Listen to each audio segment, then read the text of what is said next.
Shifting future, shattered dreams. End of times ain't what it seems. Hello, friends. This is Sam Chaney reporting for Weaponized News. Today, August 26, 2026. We got 226s today out there. Thank you for joining us on this Wednesday edition of Weaponized News. We have a special guest, John Gold, on the line, author of We Were Lied To About 9/11 and other works. Longtime 9/11 activist, author, researcher. It's going to be a great show. We're going to talk about what is not talked about much regarding 9/11 on the 25th anniversary. And so we're going to get into all of that for you today in the first hour of the show. And then we got, what are we on? Iran War Day 179 here now. And we're in a Persian standoff in the Strait of Hormuz. And we're going to go over the back and forth there between Trump, the Iranians, where we're at. It's just all so tragic and needless. Iran's mocking Trump as per usual. We'll cover that. We got economic news. We have Russia-Ukraine news. And the continuing demolition of Lebanon, Gaza, and West Bank. It's all about the same, honestly. We have some more new recent developments, but it's the same old story, same old song, as they say. All right, let's get to this day in history, and then we can get John on and get into 9/11. On this day in history, and I cut it short too, by the way, because we had a guest. On this day of August 26th, we go back to the year 1789. On this day, we saw the National Constituent Assembly adopts the Declaration of Rights of Man and of the Citizen at the beginning of the French Revolution. On this day, 1791, John Fitch is granted a U.S. patent for his working steamboat, major part of the Industrial Revolution there. And on this day in 1843, American inventor Charles Burr, patents the typewriter, another part of the Industrial Revolution there. On this day, 1895, electric generator at Niagara Falls produces power for the first time. 1907, on this day, famous magician Harry Houdini escapes from chains underwater in 57 seconds at Aquatic Park in San Francisco, California. On this day, 1952, fluoridation of San Francisco water begins. 2019, on this day, Johnson & Johnson is ordered to pay the state of Oklahoma $572 million in the first trial against an opioid manufacturer. And then here's our segue. Oh, by the way, movie star Tim Curry died at the age of 80. Famously starred in a Rocky Horror Picture Show, and he was the clown in the original It, Stephen King's It. So we just had Dolly Parton die at the age of 80, and now Tim Curry dies at the age of 80. Here's our segue to bring on John. U.S. Secretary of War, Pete Hegseth, we negotiate with bombs. The air campaign that we've conducted, that Israel's conducted alongside us, was one for the history books, truly. And it's because we have a president of the United States that when he sends his warfighters out to fight, he unties their hands to actually go out and close with and destroy the enemy as viciously as possible from moment one. And that's why we see ourselves as part of this negotiation as well. We negotiate with bombs. You have a choice as we loiter over the top of Tehran, as the president talked about your future. The president has made it clear that you will not have a nuclear weapon. The War Department agrees. Our job is to ensure that. And so we're keeping our hand on that throttle as long as hard as is necessary to ensure the interests of the United States of America are achieved on that battlefield. This is John, how you doing on this Wednesday? Hey Sam, how you doing? I'm doing the best I can. How are you doing? Yes, John. What do you think of our foreign policy? We negotiate with bombs, according to the Department of War now. A number of things spring to mind. People like us have been warning that this empire has wanted to go to war with Iran since the day after 9/11, or probably before 9/11. And I don't know if you remember how close we came to going to war with Iran during the Bush administration. Um, and we've been operating covertly in that country since at least 2005 that I remember. Um, and How we overthrew their government in 1953, right? right, Operation Ajax. Trump tells us we've been at war with Iran for 47 years. I didn't know, but that's what Trump's been saying lately. Well, I mean, it makes me sad because we have been warning about the situation for 20 some odd years. We've been warning that the direction we're going in right now is where we said we were going to go, and here we are. And it terrifies me. It saddens me.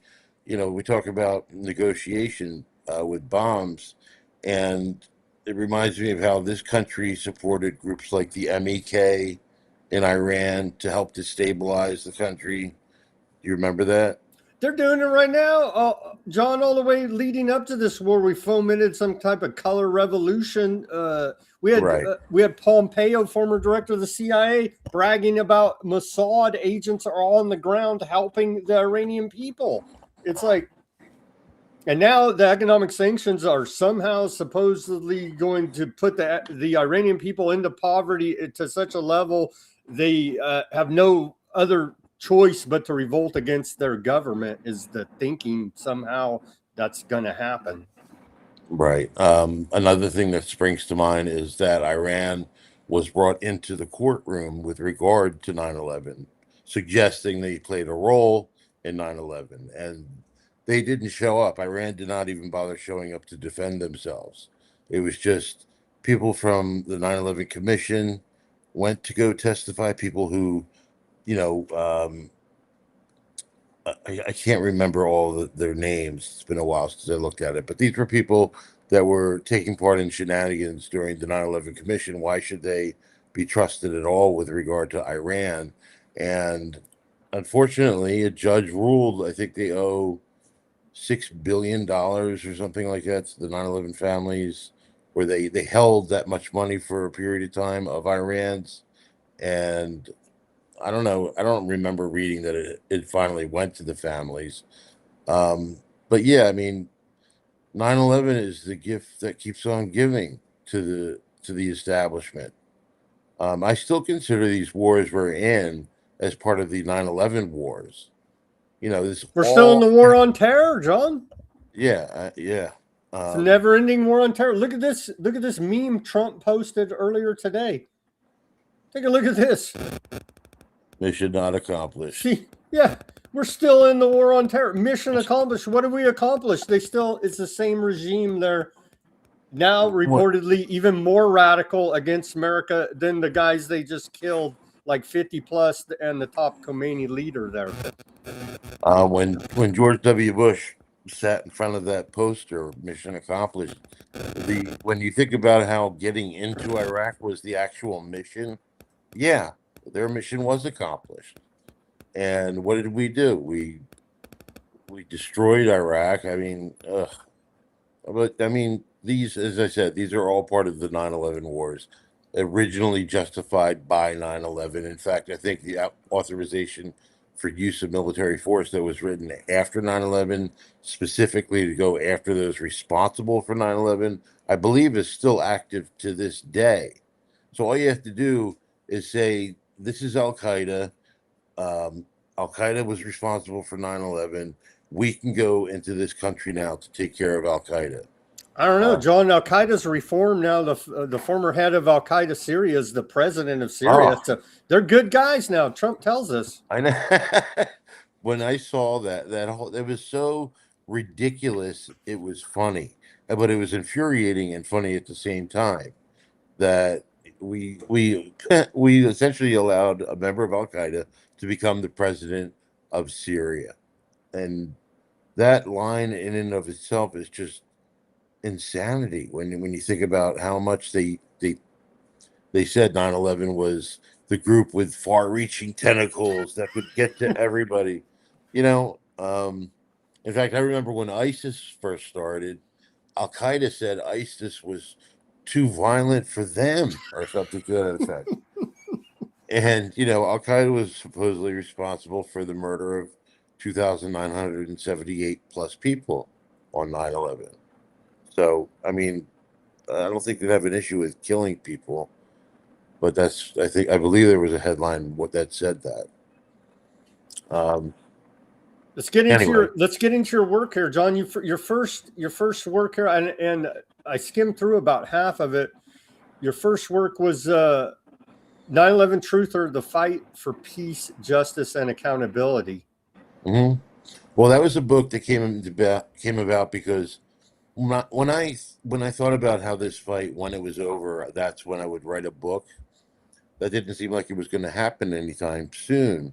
So then I decided to write the book, and I actually wrote that book within 2 weeks' time. I never left the computer.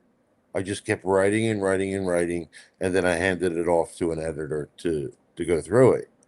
But I knew that if I had stopped writing at any given time, I would procrastinate and it would never get done. That's why I forced myself to sit at the computer to finish that. But that was basically my attempt at reaching out to the American, public, the world public. Then I try to portray myself as being no different than your average Joe Schmo. I would, I wasn't educated about how the system works prior to 9/11, but I have since learned, how the things are run around here. But I wanted to share with them that I was no different than anybody else. I just happened to see something that was wrong, that was taking place, and I tried to fix that situation. John, did you think like I did at one time that hey, the our representatives, like I thought, and the group of 9/11 truth quote truth activists that I was working here with in Fresno, we thought that it's our congressman just doesn't know this information. And if we get him this information, then he's going to have an aha moment. He's going to start demanding investigations because of the egregious crimes that have been committed here. And like you say, then we work the system all the way through and then go talk to our congressman at the Well, time. you know, I'm And sorry. I don't. turns out it was Devin Nunes was my congressman at the time. And we never even got to him. We got to his staffers, all this information about why we need a new investigation in 9/11. And they literally laughed in our face. Well, that happened to me, but my representative at one point was Kurt Weldon, and I went to his office, and I brought a bunch of books for him to read and go over, in the hopes that they might do something. And he tackled one part of 9/11 having to do with Able Danger and Lieutenant Colonel Anthony Schaefer and all that. How a secret military group identified Muhammad Atta a year before 9/11, something like that. But yeah, I mean, I tried to go through the system, like you said, Mm-hmm. every aspect of it. I thought if I go to the media, they're going to have to report on this thing.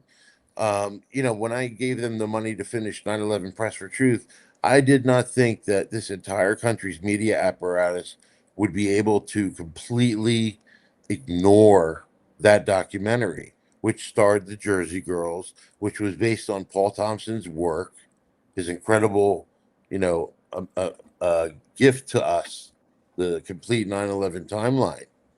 I don't know how often you use that, but I used it all the time. Um, I forget where I'm going with this, but Just go ahead. we grew up through our 9/11 Yeah, activism and came to the realization that this whole damn system, media, government, and every which other way you want to look, is corrupt beyond anybody's you imagination. you can't use a broken system to fix a broken system. So I've called on many occasions for there to be a revolution, And a revolution doesn't have to be violent. I think a revolution is just a radical change. And I can't think of anything more necessary for this country to take part in than a radical change for the better. You know, We're still under the What- Patriot Act. They still got they're still doing all the illegal spying. They're still using all of 9/11 to take away our freedom here in did this you know country. that there was a national emergency declared for 9/11? That gets renewed every year and has been since the day of 9/11. And it gives them extra powers, the executive extra powers. Um, and that still goes on every single year.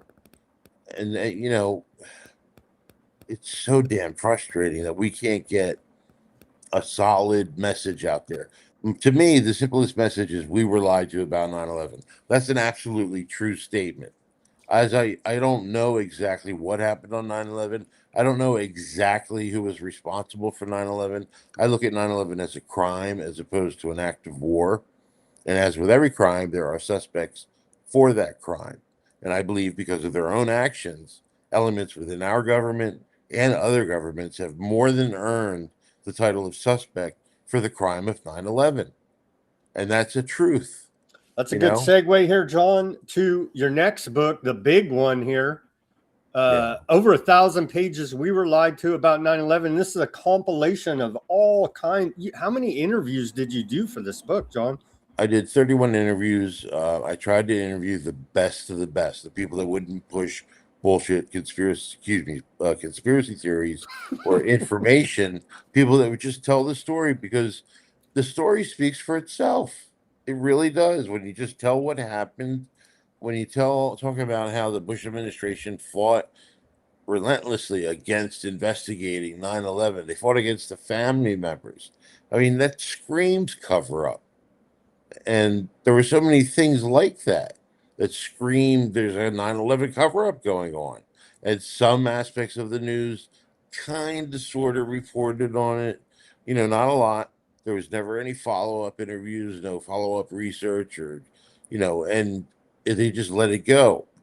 Um, Again, trying to use the system to fix the system is impossible. But John, I did a long interview because we were doing series. We're activists over here. We're doing series of playing 9/11 documentaries at our local libraries, and we hyped it. I don't know. We did it for a good 6, 8, 10 months straight, like every month, recurring, right? Showing these different documentaries. Anyway, we got local news interested in it, and I did a big interview with my local Fox News here, all about what we were trying to do. They never aired it, right? They never aired it. So, but yeah. Okay. Well, the closest I ever got to media exposure was a town paper, a small town paper that I happened to live in their region, and he interviewed me. And then he goes and interviews David Ray Griffin to include in his article. And I don't know if you know or not, David Ray Griffin wasn't exactly solid with the arguments that he would put forward. I don't agree with a lot of the things he said, but he used David Ray Griffin to somehow like discredit the work that I was doing. It seemed. Um, you know, unfortunately, I never fought to be on television. There was a time I kind of did, but then I thought they could open this up to like I don't want my family getting hurt and stuff like I didn't want to be the center of attention. I tried to make sure that the families who were talking or speaking out, their message was getting out there. That's the best I could do, was to make sure that their message was getting out there. John, you've been an 9/11 truth activist on the ground for 20 years, something like this. You documented all in your first book, all the different events, rallies, all this different stuff, movie screenings, trying to raise public awareness about this. You want to talk a little bit about that? All your work as a unpaid, right? You're just doing it out of because we've been lied to about 9/11, and now it's affecting our life still 25 years later here. When I wrote my first book, I didn't know whether or not I was going to charge money for it. But then I started to think that people would be more prone to read something if they paid for it than if they just received it for free. So I gave it a $6 tag to buy, and it was only available in Kindle format. Um, now, the stuff that I did, oh my goodness, I don't know where to begin. I could tell you on the day of 9/11, I questioned the attacks. When the Let's go back Pentagon, to that because that's a thing people like. Where were you on 9/11, the day it happened? well, I was at work and I was listening to Howard Stern. A lot of people in the office were listening to Howard Stern, and there was a news flash about a plane hitting one of the towers, and then the second tower was hit and all that. Um, and the first question that I had after the Pentagon was hit, which was 34 minutes after the second tower was hit, when everybody in the world knew that America was under attack. 34 minutes later, a commercial airliner manages to penetrate DC airspace and hit America's military headquarters. And I thought, where the hell's our military? But I never questioned it again until a little bit later. I believed everything I was being told by the politicians, by the news and everything like that. I was a patriotic American. I wanted to carpet bomb the Middle East and make it into a parking lot. I believed every Arab was a terrorist. I was an ignorant American when 9/11 happened. I was absolutely ignorant when it came to politics in America, how the system works. um, and I believe the television would tell this story. The television is definitely going to tell this story. You're damn right it is. Because I don't know if you remember or are a fan of the show All in the Family. There was an episode where Archie got to do what was called equal time through the fairness doctrine, where he could go online or go on the television to give his point of view concerning a specific topic. They did away with that in the 80s. Otherwise, we would have had the opportunity to demand equal time and go on the television. That never happened. Um, what was your original question? Wait, Just what did I do? where were you on Oh, the day I 9/11? was at work. The second tower got hit. Everybody knew America was under attack, and the Pentagon in '93 happened, and they let us go early that day. And I remember I was driving around, you know, just in a daze.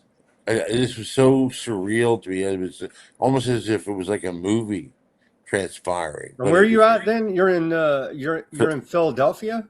yeah, near Philadelphia, Pennsylvania. So I just drove around for hours. Um, I started to think of my grandfather. My grandfather was one of the most important people in the world to me, and he was a salesman by profession. And we used to go to New York, Manhattan, Brooklyn, Bronx for his route to sell things. So he took me to Windows of the World once, which was a restaurant at the top of the World Trade Center. My family went to visit there in 1986. I mean, so I had a sentimentality towards the World Trade Center, and I was just really upset, And then I did what a lot of Americans did. I stayed glued to the television set because I had to know what was going to happen next. And the anthrax attacks happened, which were very questionable, to put it nicely. Um, it was all about fear and maintaining that fear. You know, we came together like never before in this country that I know of. Maybe during World War II it happened, but we came together and they told us to go shopping. You know, and instead of rallying together to make sure that the families have the truth, justice, and accountability that they so richly deserve, they told us to go shopping. So that just boggles the mind. And John, then they taught each I other. remember I was working as a heavy equipment tire repairman at the time in Sacramento, California, and I had a service truck, and I was out doing service calls all day, and I could only hear it on the radio, and they're saying America's under attack, it's ongoing.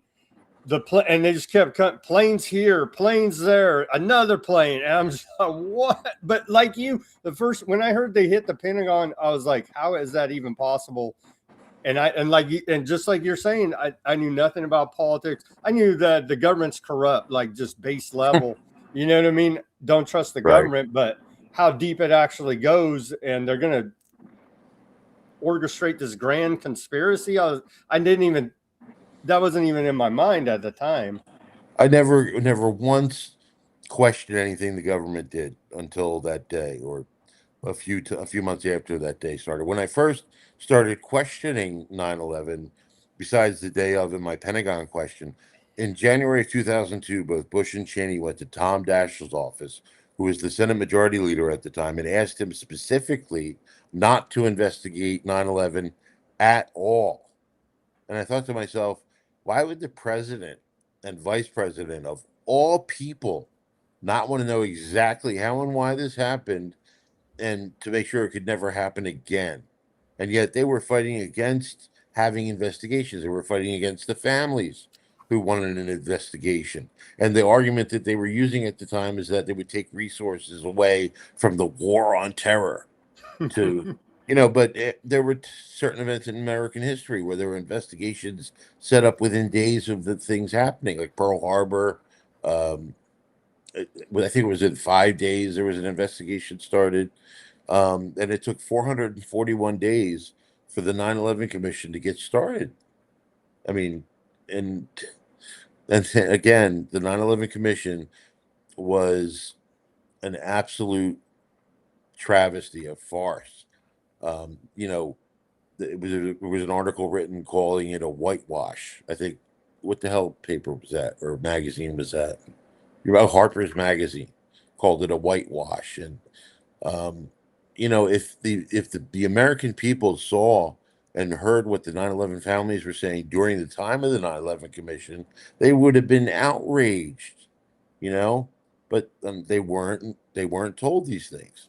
Um, after the 9/11 Commission completed its job, released its report, the Jersey Girls, the September 11th advocates, still were writing these press releases for years and releasing them to the public, and the news never picked up any of their press releases. And during or before the 9/11 Commission, during the 9/11 Commission, the Jersey Girls were media darlings.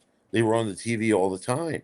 But once the 9/11 report was released and the story was set in stone, the media on a grand scale just stopped paying attention to what they had to say. So you can imagine how hard it was for somebody like me or you to try and get the news to cover any aspect of 9/11.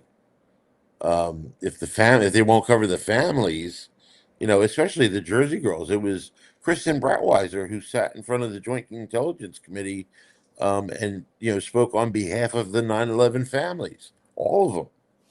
And she's one of the September 11th advocates. So if she says something, and these aren't just 9/11 family members who lost someone that day. They were part of the process of the 9/11 Commission from the beginning until the end. They knew what they were talking about. These aren't people that you should just brush aside, um, as if they have nothing to say. That was an absurdity. So my second book was dedicated to the Jersey Girls. They're heroes of mine, and I don't use that term a lot, but they are heroes of mine. Um, and I've always tried to help them and what they do. Um, and I took part in helping the 9/11 first responders get the health care that they desperately needed, how they were lied to about 9/11. A lot of 9/11 truth activists don't incorporate that story into what they tell people, that they lied about the environmental impact of 9/11, resulting in thousands of people getting sick, and now more have died from the toxic dust than were murdered on 9/11. So that was, The EPA said the air was safe to breathe on Wall Street because they wanted to open up Wall Street again, it right? was about, it's documented that it was all about reopening Wall Street because money is more important than people. And they said don't wear a mask when you actually needed to wear a Right. mask for If the you toxic freaking asbestos and all the other toxic right, dust. they didn't want to alarm the public, you know, and It's it's just so corrupt, man. It's so evil. Uh, John, you want to go through the facts? I kind of changed up my thinking here. Uh, in your first book, you have what, the facts? You want to go through the hard facts? It was called "The Facts Speak for Themselves." And I Yeah, think yeah. You want to go through that? Let's go back through that down memory lane here. Fact number one: the core of the Bush administration was predominantly made up of members of an organization called the Project for the New American Century. This group produced a document entitled "Rebuilding America's Defenses" that said the process of transformation they wanted our military to undertake would take an extensively long time. We're there now, John. They keep telling us we're rebuilding the military again. How much Right. rebuild and $1.5 trillion Pentagon budget here for this next year is up to be voted in by Congress. So we're still in this process of Well, rebuilding. I use Rebuilding America's Defenses to show that they were capable, more than capable, of thinking on terms of we need a pretext in order to do this, to go to war. That, and that's not exactly what Rebuilding America's Defenses said. It was just talking about, building up America's military. The catalyzing, what was the direct quote? The direct quote from the report, they say they need a catastrophic and catalyzing event like a new Pearl Harbor. And you know what? 9/11 was not a new Pearl Harbor. I look at 9/11 as a new Reichstag fire. Because when you start looking at all the information and you start to come to these conclusions or possibilities in your head, it's so an acronym. What's the word? It just relates to it so much better than the new Pearl Harbor. But anyway, the first fact, if you read the last part of that fact, I believe it talked about what kind of weapon would be used as a politically useful tool. It said, if they could attack people strictly by their DNA or stuff like that, that would be You say here, John, this document even cited that advanced forms of biological warfare that can target specific genotypes may transform biological warfare from the realm of terror to a politically useful tool. Yep. Imagine being able to go after a certain type of human being because of their genotype or whatever it is. That's Race-specific bioweapons. That's what old Dick Cheney was talking about.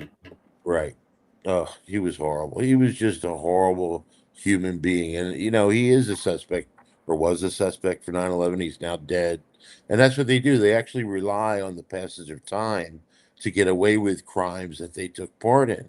Because eventually people start dying that you want to talk to. I mean, one of the first people I wanted to talk to was Ernest May, who helped co-author the 9/11 report. And he died a long time ago. Sandy Berger died. Lee Hamilton died. So many people have died that should have been put on a stand somewhere to take questions on 9/11, and that never has never been done.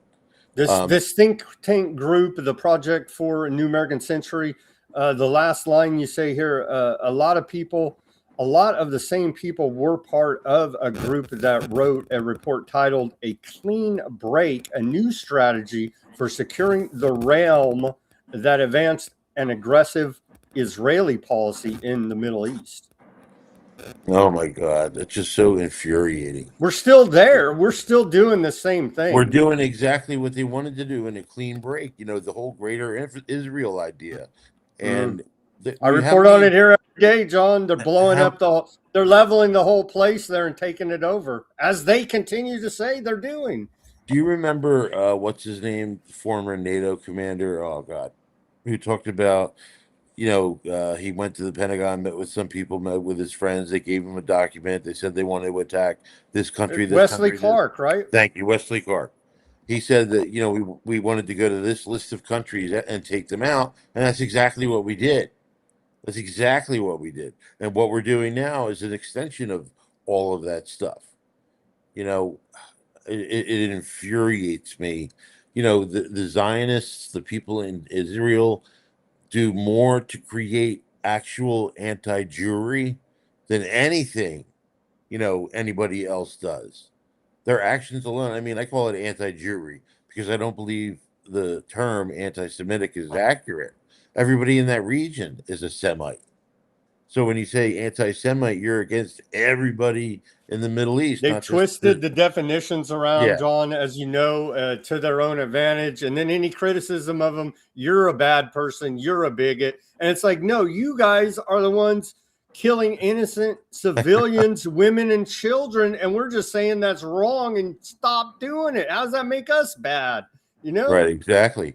I appeared once on CBS News. They were covering a rally at the Israeli consulate in Philadelphia. We were out there. It was a was it Operation Cast Lead or one of the in the latter part of 2012, Israel was bombing the shit out of the Palestinians, and I went to go protest.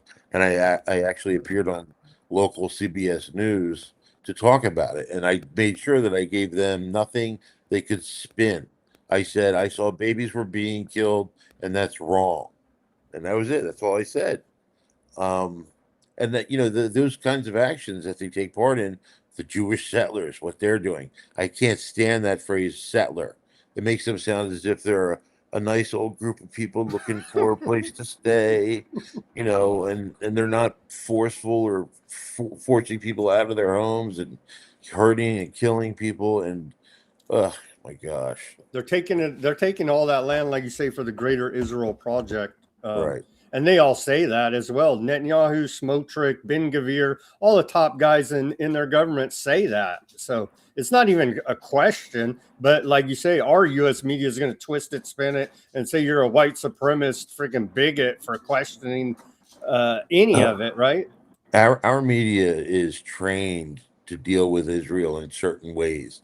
Whenever there's an exchange between Hamas and Israel, John, it's they always bought uh, freaking TikTok because they were exposing too much of the Palestinian genocide on a right. Zionist. Larry Ellison, he says that he's the top individual donor to the IDF, the head of Yeah. Oracle, Larry Ellison, right? Well, And that's so what the actor Mark Ruffalo is getting flack for criticizing this business venture that just went through concerning Paramount and Warner, was it? more media consolidation, Yeah, yeah. more media consolidation. And Mark Ruffalo was speaking out against it. And they're saying he's anti Semitic. That's the most ridiculous thing I've ever heard. Because the owner is number one IDF man. That's why they say Right. that. Yep, I know. And Mark did absolutely nothing wrong. Absolutely nothing wrong, but he's getting attacked by the media apparatus in this country, just like they do all the time. For anybody who has a voice that speaks out, that can, get their voice to other people, and celebrities could do that. I've wished for a long time that Oh, they hate the guy from Pink Floyd, yeah, Roger Roger Waters. Waters. They hate that guy because he's a prominent, famous guy, and he's speaking truth to power, and they hate that, right? Right, but fortunate for them, he's an old rocker Mm. during the drug, and you know what? He doesn't know anything, and they use all kinds of spin on Roger. But my God, the media apparatus in this country is so criminal. Oh, so absolutely criminal. I can't emphasize that enough. Let's go back to the facts here. Go ahead. Fact two: the Bush administration came into office wanting to go to war with Iraq. Which they did. Was Heavily that documented. You talk about veteran White House reporter Helen Thomas asked the president about it. He denied it, of course, and used 9/11 as justification for what he and his administration have done. It's just so over the top ridiculous. Looking back at it now, just they're straight up war criminals.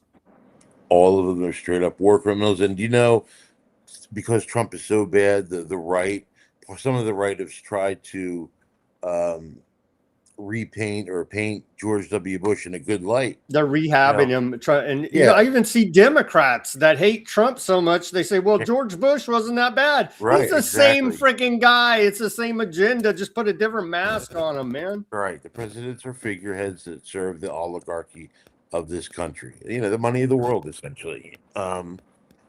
Anyway, You talk about former Secretary of Treasury Paul O'Neill said yeah, that at the Sodom very was first, at the very topic first, A 10 days after the inauguration of the first Bush administration. Yeah, after his No, inauguration. we weren't even looking at Iraq, John. Okay. Right. I know. They came into office, the very first principals meeting, 10 days after his inauguration. Topic A, according to Paul O'Neill, was finding Bush saying, go find me a way to get into Iraq. And so, one of the, again, just tell the story. It speaks for itself. One of the first things the Bush administration did when they came into office was tell the different alphabet agencies to back off the Saudis and the bin Ladens.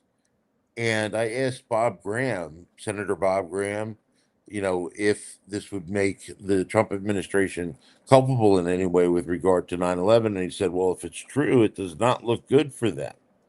That because they blame the Saudis for what happened. Some aspects of the government blame the Saudis. Others do their best to protect the Saudis.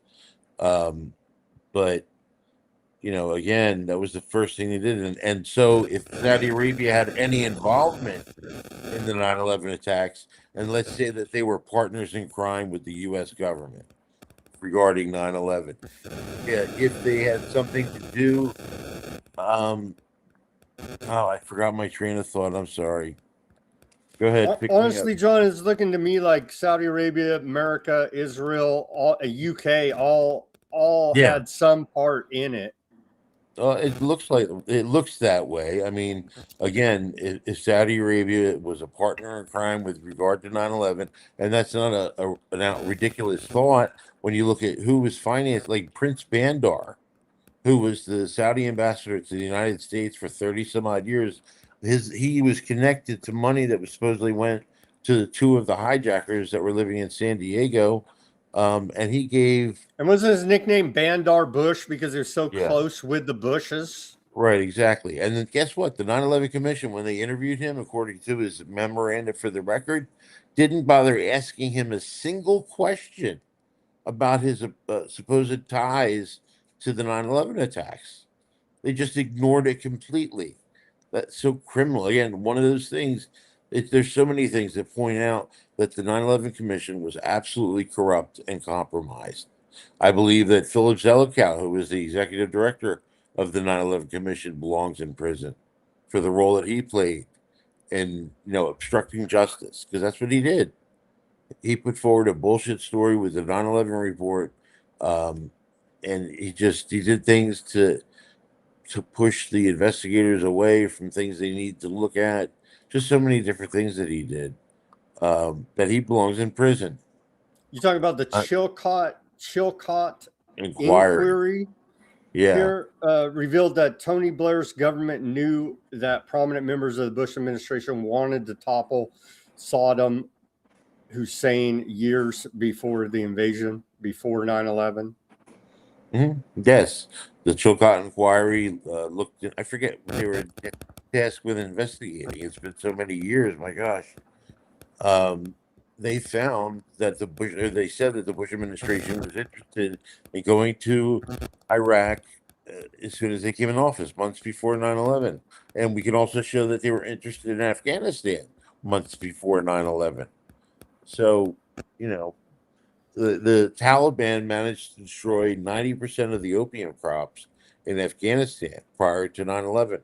After 9/11, when we went into Afghanistan, in not a long amount of a period of time, they started to supply 97% of the world's opium.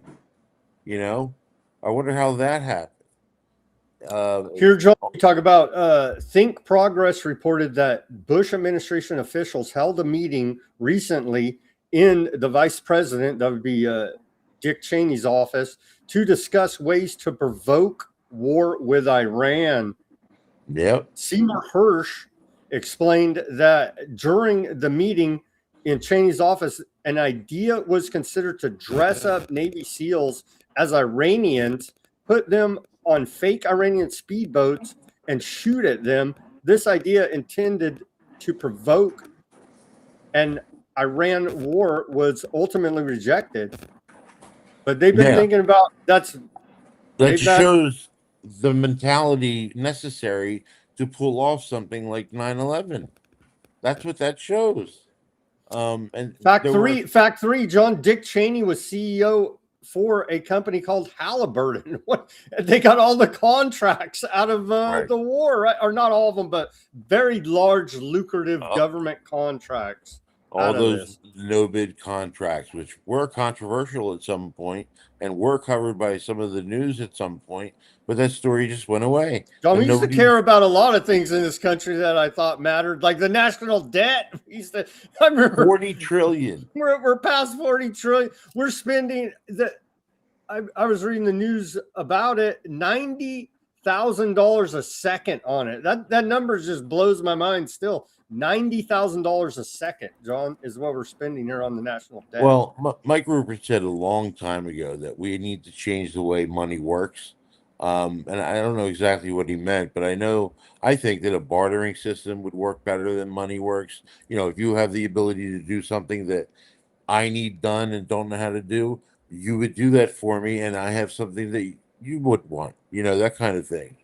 As opposed to using money and allowing people to become Elon Musk rich. Oh my God, he was a trillionaire. I don't know if he is still a trillionaire, but he reached the Well, the only trillionaire reason mark. he's so rich is he's a big corporate welfare whore. He has giant Right. government contracts. He's a military industrial complex front man. He's no great savior for humanity as he's portrayed. He's a fascist. He's a fascist right There, winger. he's a techno fascist for sure. I mean, people talk about the hand gesture. Put that aside. Look at all the right wing groups he supports in different countries, like in Germany and stuff like that. I think he supports whichever way he thinks the wind's blowing, honestly, and whichever way he's going to profiteer the most. But he's deep up in the military-industrial complex, that's for sure. We have a report today where he got an award from Ukraine for helping with the war effort against Russia. So, fact number 4 here, John, is in early 2001, Dick Cheney was put in charge of National Energy Policy Group. Energy Task Force. It's just, there's so much. Go ahead. I was just gonna say you have so much damning information that's why it's so frustrating to say, hey, media, just one of these stories you can do giant documentaries, giant, you know, series about, and they just look the other way about it all, and it's just Well, part of the documentation that was found from those meetings, those energy task force meetings, which, by the way, every oil executive that he met with denied meeting with him in front of Congress.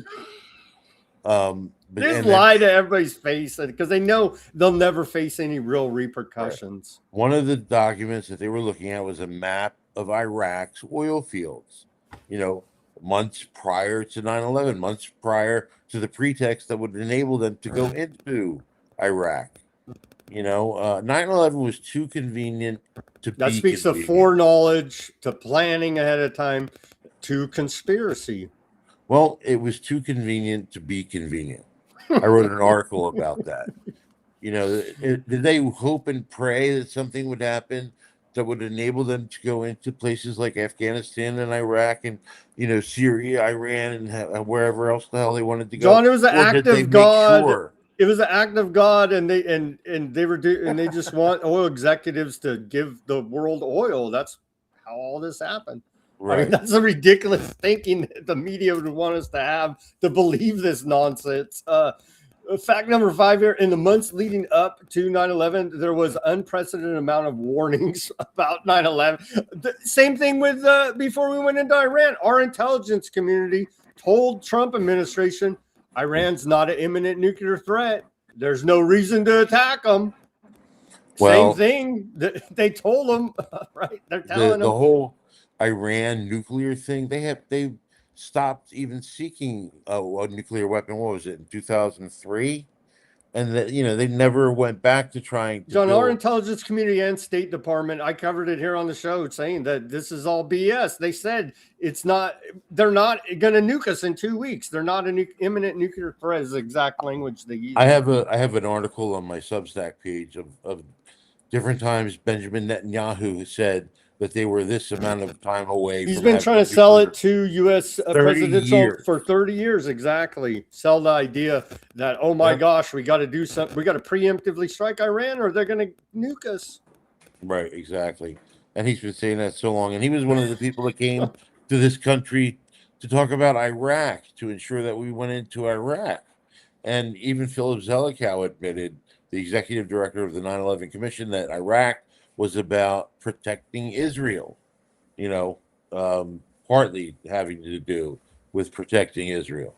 But, So there was you know, all this. Yeah, that's exactly what our State Department said as well. I covered it on the show, and from their own website, they posted it on there. So, but back to 9/11, unprecedented amount of warning. So all the warning sirens were sounding off.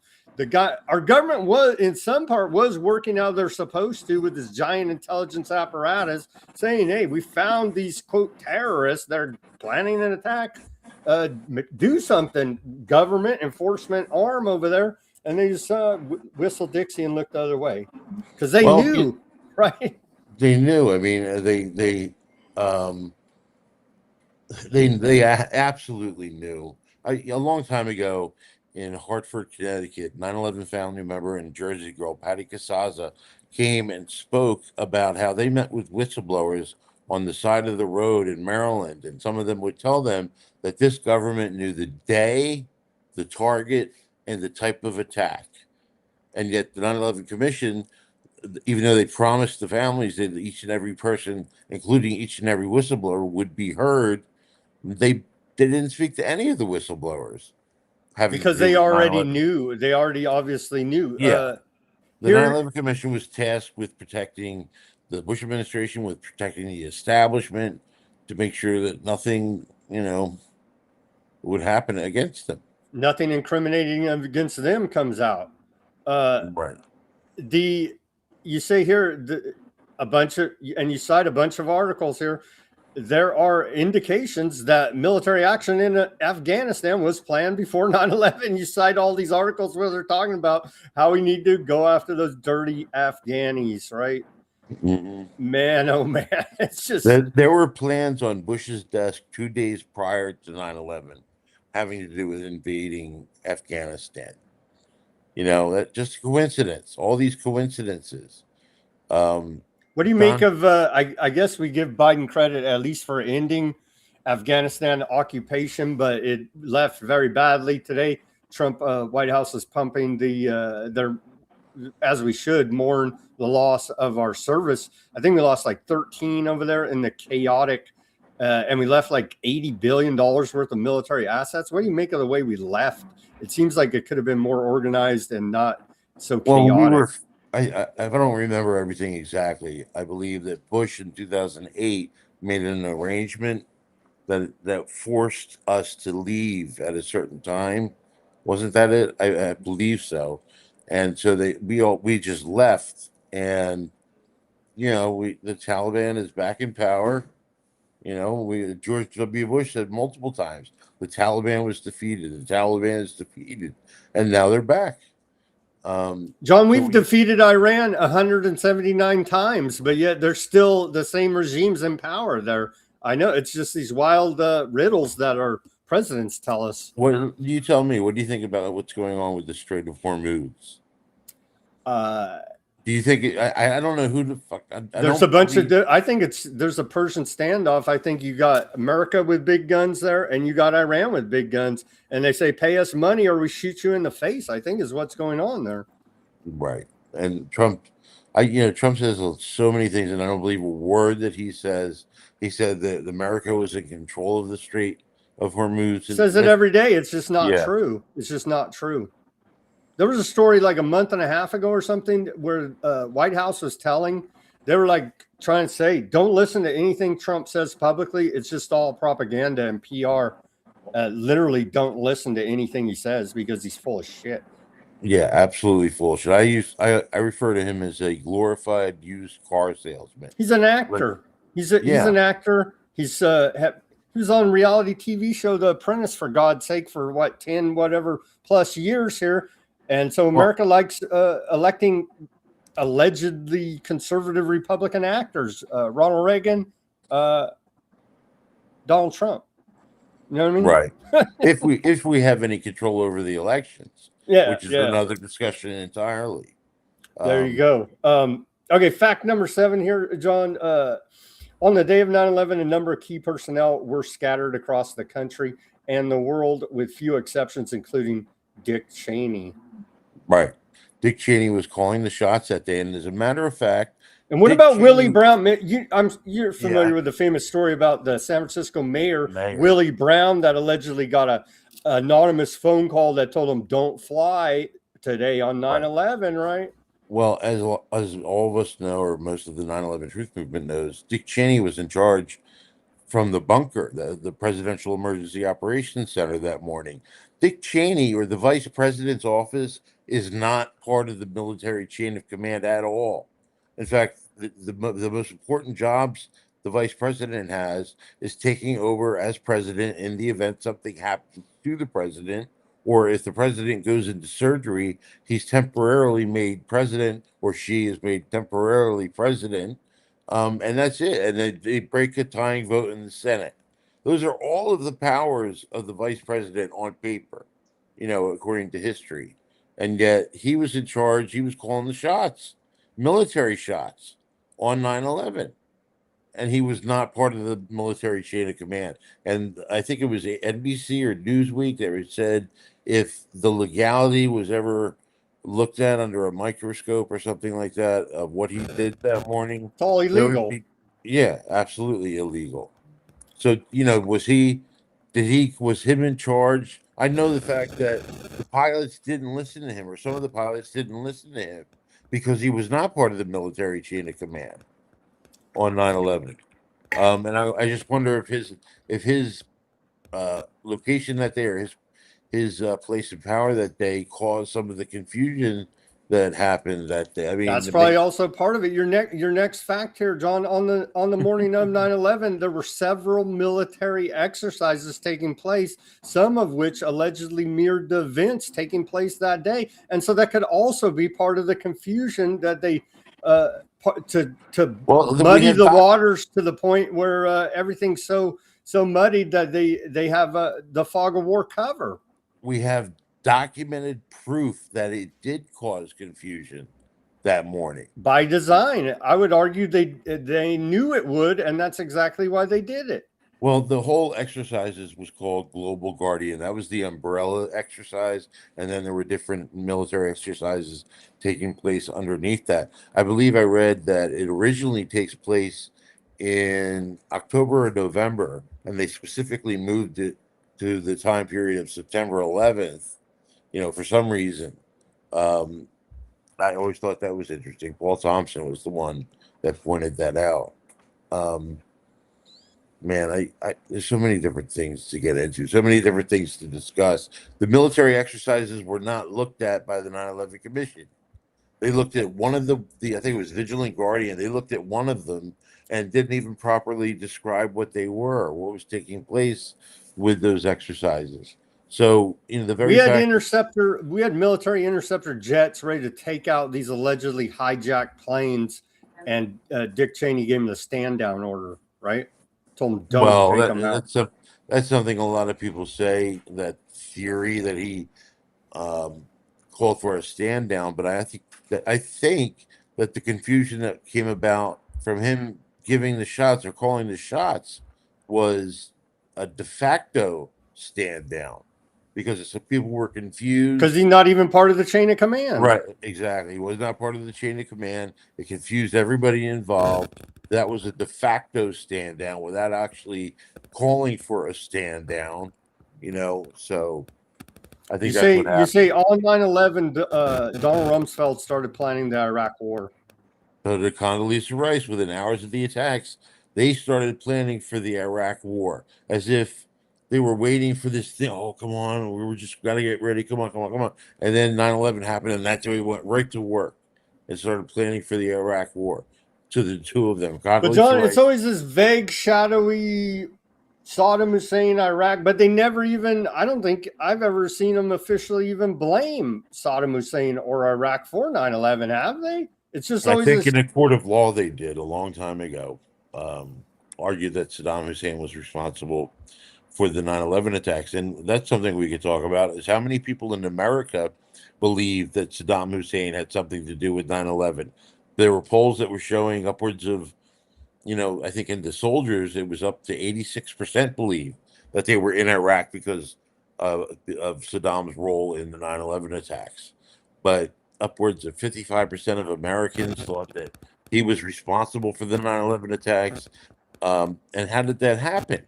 That happened because people like George W. Bush were talking about Al Qaeda and Iraq in the same sentence, or 9/11 and Iraq in the same sentence. And so it started to, George Bush talked about pushing the propaganda. Do you remember that? I don't remember the exact quote, but he said, in my line of work, you got to catapult the propaganda, to make people believe that, the certain truth that we're trying to put forward. Whatever the hell he said, that's what he said his job was, to repeat the propaganda.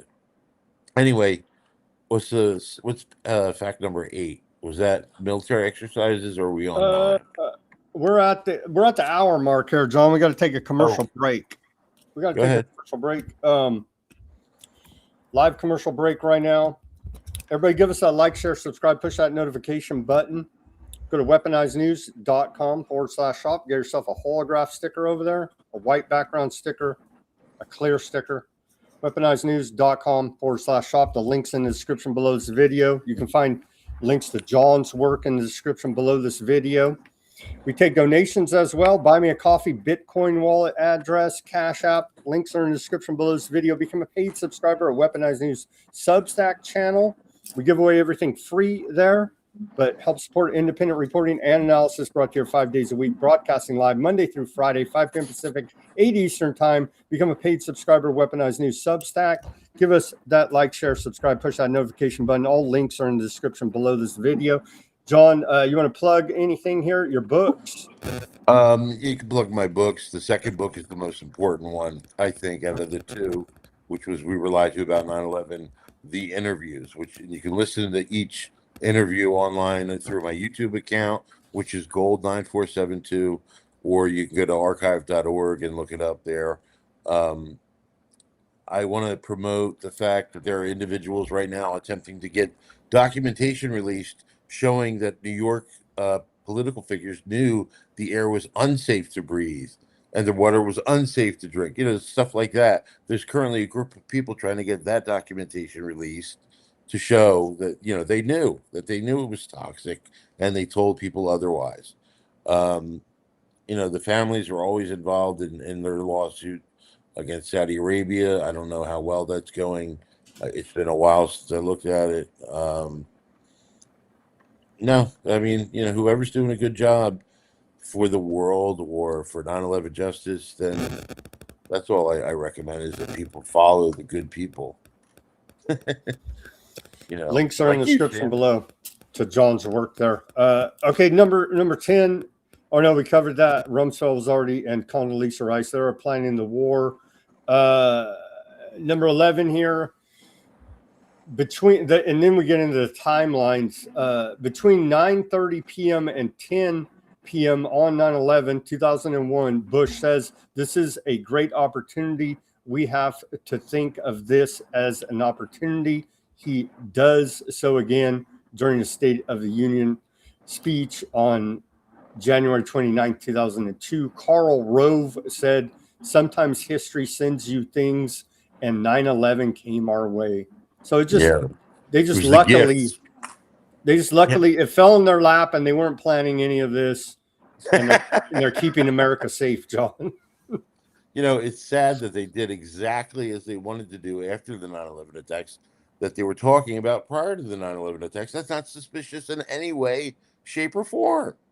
It's just so over the top ridiculous. Here you talk about in fact 12, Wesley Clark. You say, in the days and months following the attack, several people within the administration and elsewhere tried to tie Iraq to 9/11.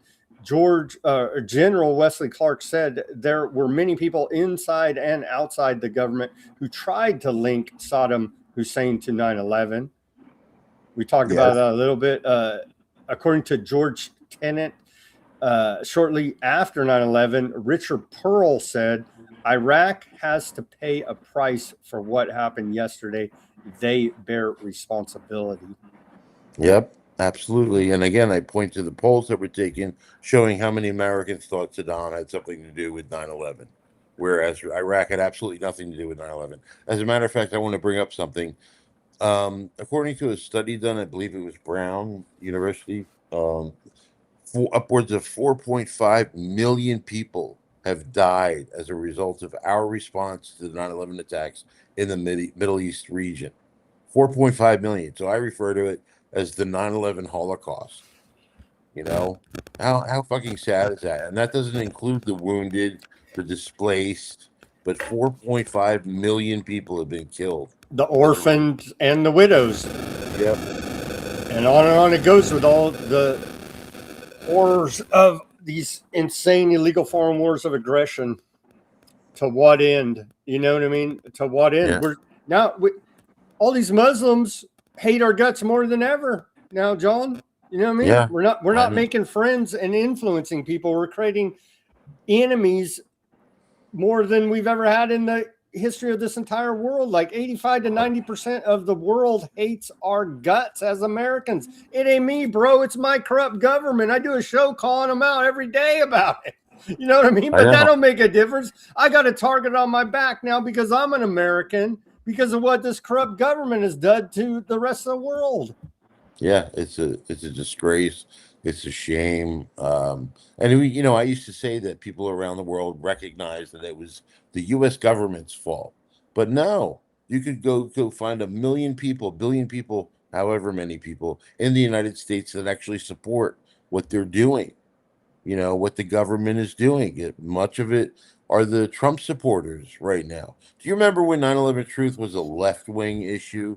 Like we were left-wing kooks, and now it's turned to be a right-wing issue. How did that happen?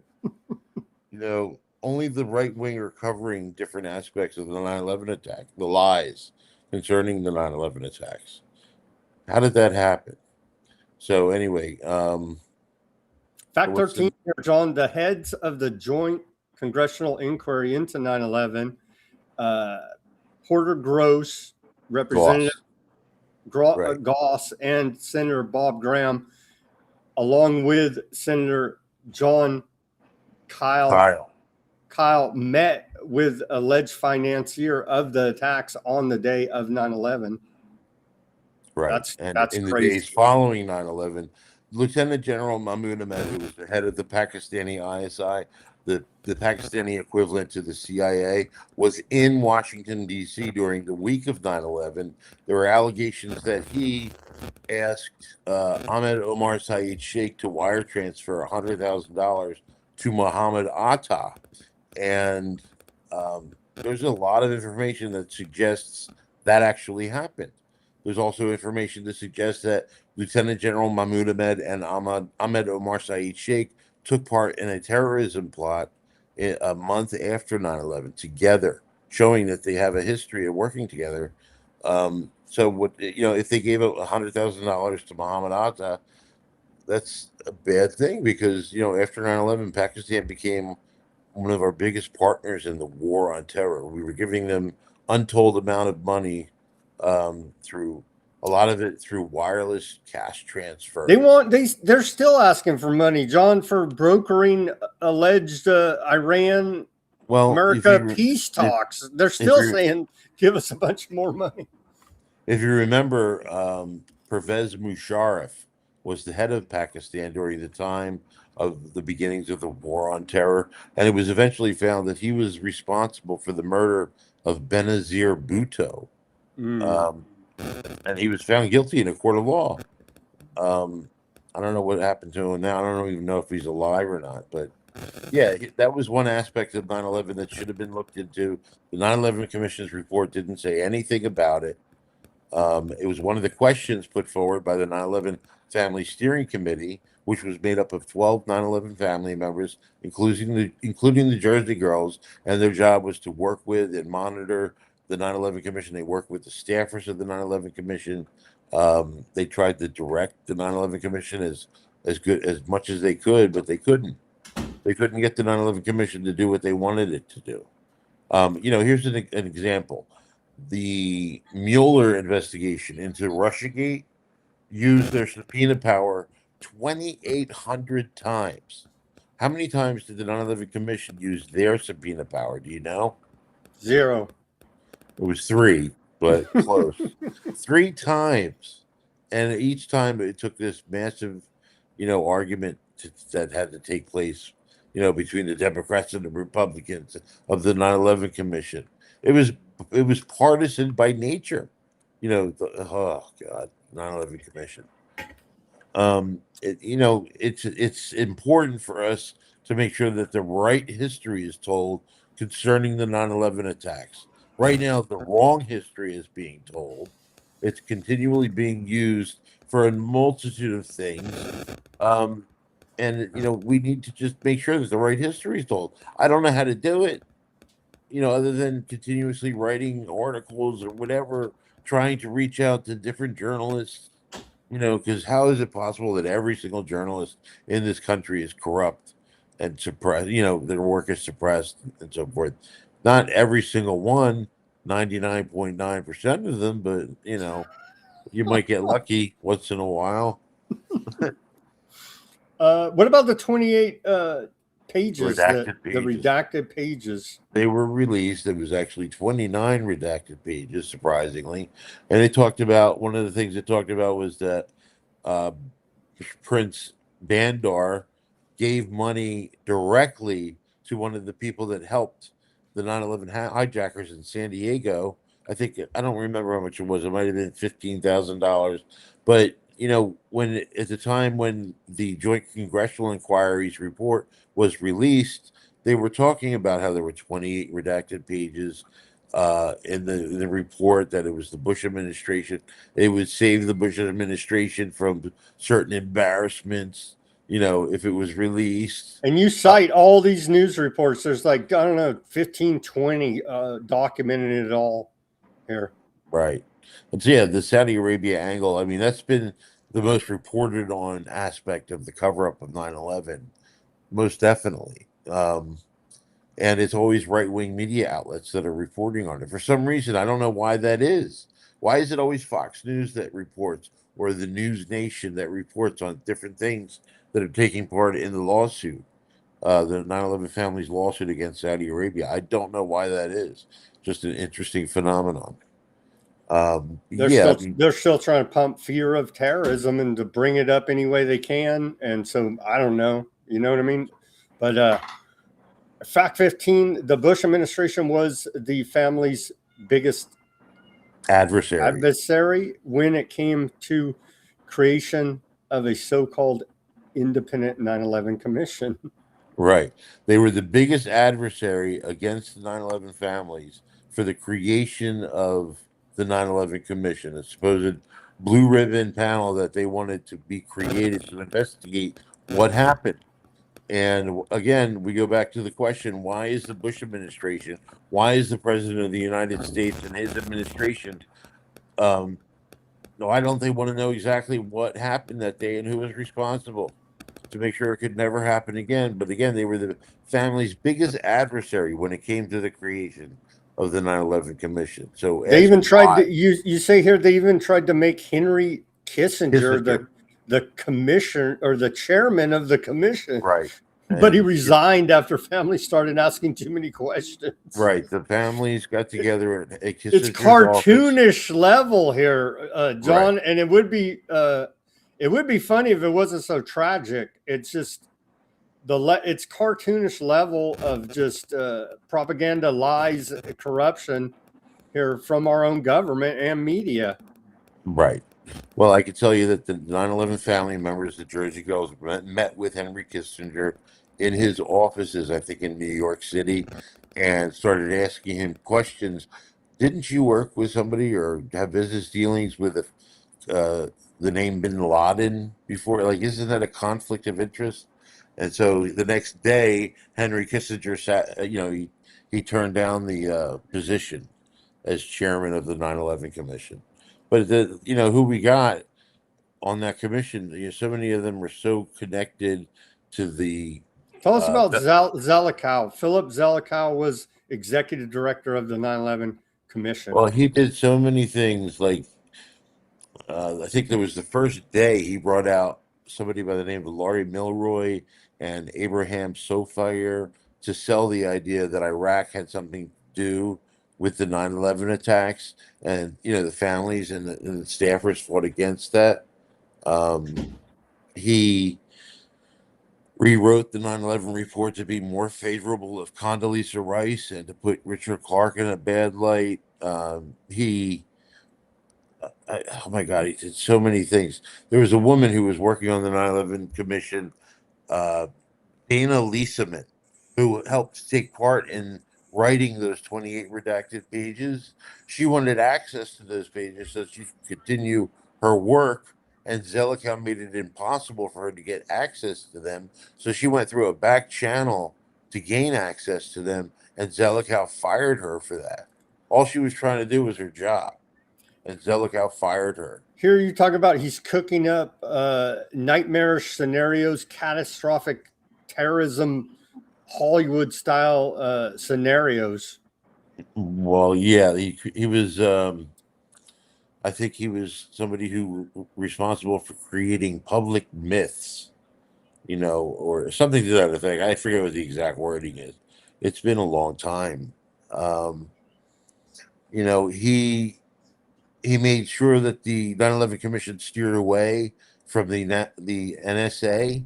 The NSA was barely investigated or looked at by the 9/11 Commission, and there are a number of reasons why. The government, the Dick Cheney, one of his staffers supposedly was reading unvetted transcripts from the NSA, something they were not allowed to do, by the way, and they were cherry picking information. You know, I guess for the Iraq War or whatever. But um, I honestly believe that the NSA had enough information to show when the attacks were going to happen. They passed along that information to the people that needed to know, and I honestly believe that's why the NSA was not looked at or barely looked at. In fact, there was a CIA or NSA whistleblower, Thomas Drake, who now believes the reason that they didn't look into NSA was because they were either involved or culpable for 9/11. I don't remember, but he was a big time whistleblower. I I think remember they him, and they made his life hell. They smeared him, raided him, arrested him, all kind. They made his yeah, life hell for just exposing the fact that, oh yeah, your government is corrupt, as you he's one always. of the he's one of the individuals I got to interview for my book. Um, and because of that interview, Ray Novoselsky and John Duffy put together their book, "The Watchdogs That Didn't Bark," and it's all about those two hijackers in San Diego and their story. Which Kevin Fenton actually did most of the work, a lot of the work on that in the beginning. But anyway, um, what's the Zelikow next? wrote the preemptive war strategy for the Bush administration. Zelikow said the real threat with regards to Iraq's WMDs was to Israel. Right. Um, Zelikow tried to prevent the 9/11 Commission staffers from talking to commissioners. It's just Right, exactly. And again, he was the author of the 9/11 report. We have to remember that. But the 9/11 report doesn't say who was the author, he but it tried was to. You him. say here, Zelikow tried to insert false connections between Iraq and 9/11 into the 9/11 Commission report, but the families and the staffers fought against it. Select staffers of the 9/11 Commission dispute this account, though Zelikow ultimately had to approve of my really's testimony before the 9/11 Commission. Right. In order to get, he was the one who was in charge of the 9/11 Commission, who would be talked to, what questions would be asked. So if she was put forward, if Laurie Milroy was put forward, if Abraham Sofair was put forward to talk about Iraq, that was because of him. So, they can't deny that he was trying to insert a false link. And who would that have benefited, by the way, if they did get Iraq responsible for 9/11 into the 9/11 report. Who would that have benefited at the time? At the time, it was the Bush administration that it would have benefited, which shows that he was just a Bush lackey. You know, he was Not there to protect. independent. Yeah, just a total puppet of the, or working with them. You could say a partner, even maybe not even a puppet, a partner Well, of the Bush administration. he was a subordinate in the Yeah. Bush administration. He was great friends with Condoleezza Rice. They wrote a book together, and they recently, within the last couple of years, wrote another book together. So they're still friends. And it's just so After ridiculous. Our media can't just look at these simple facts and say, "Hey, this is not legitimate. They have a clear Right. conflict of interest. We need a true independent commission here. There- This guy there- ain't it, right?" there was a group called the Aspen Strategy Group. They still exist, where Philip Zelikow was the president of it, and I believe Bandar belonged to it.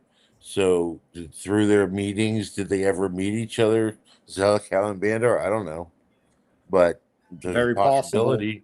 Yeah. Yeah, it's possible. Fact 17 here, John. NORAD gave 3 different timelines with regards to the response to the day of 9/11. NORAD lied so much that the corrupt and compromised 9/11 Commission, they considered referring NORAD to the Department of Justice for a criminal investigation, but that never happened. So yeah, I mean, they gave the wrong details. They didn't tell the full story. I mean, so many aspects of the air response that morning were lied. They lied to us about. I don't even know. I can't tell you exactly what happened that day because of all of the lies. I believe that's by design to muddy the waters, the fog of war, so we can never have decisive 100%, because of all this insanity they created around it to be part of the cover up. Exactly. 18 fact 18 here, John. Different pieces of evidence have been destroyed or is being withheld from the public. Right. Remember, the steel was shipped away to They China. carted off all the debris of the whole site there, carted it off and sent it to China, didn't they? Yeah. Regard to Able Danger, there was millions of documents pertaining to that was being withheld or destroyed. The FAA, there was an incident, somebody at the FAA who was speaking to the either the pilots or the air traffic controller. Oh, no. Some head higher up at the FAA, they had a meeting with the air traffic controllers that were talking to the different planes that morning. And after the meeting, he took the tape of their conversation, broke it up into multiple pieces, deposited each piece in a different trash can throughout the building that day. And that was never even talked about by the 9/11 Commission. They didn't even bother talking to the individuals who took part in that. Why did they do that? Jane Garvey said there were no warnings, and they had never considered the possibility of somebody using a plane as a weapon. And yet, within the United States, prior to 9/11, there were 3 instances of people hijacking a plane in order to use it as a weapon. I think it was like 1954. I want to say somewhere around there, a plane did crash into the Empire State Building. Yeah, the Empire State Building. Right. Nobody had any idea anything like this could ever happen, bro. It already happened 50 years ago. They're Right. fully aware that this could and already has happened. Exactly. And so, NORAD practiced for every contingency. That was part of their training, those kinds of scenarios. So you say in April, May of 2000, 2.5 terabytes of information regarding Right. April danger was destroyed in April or May of 2000 by the CIA.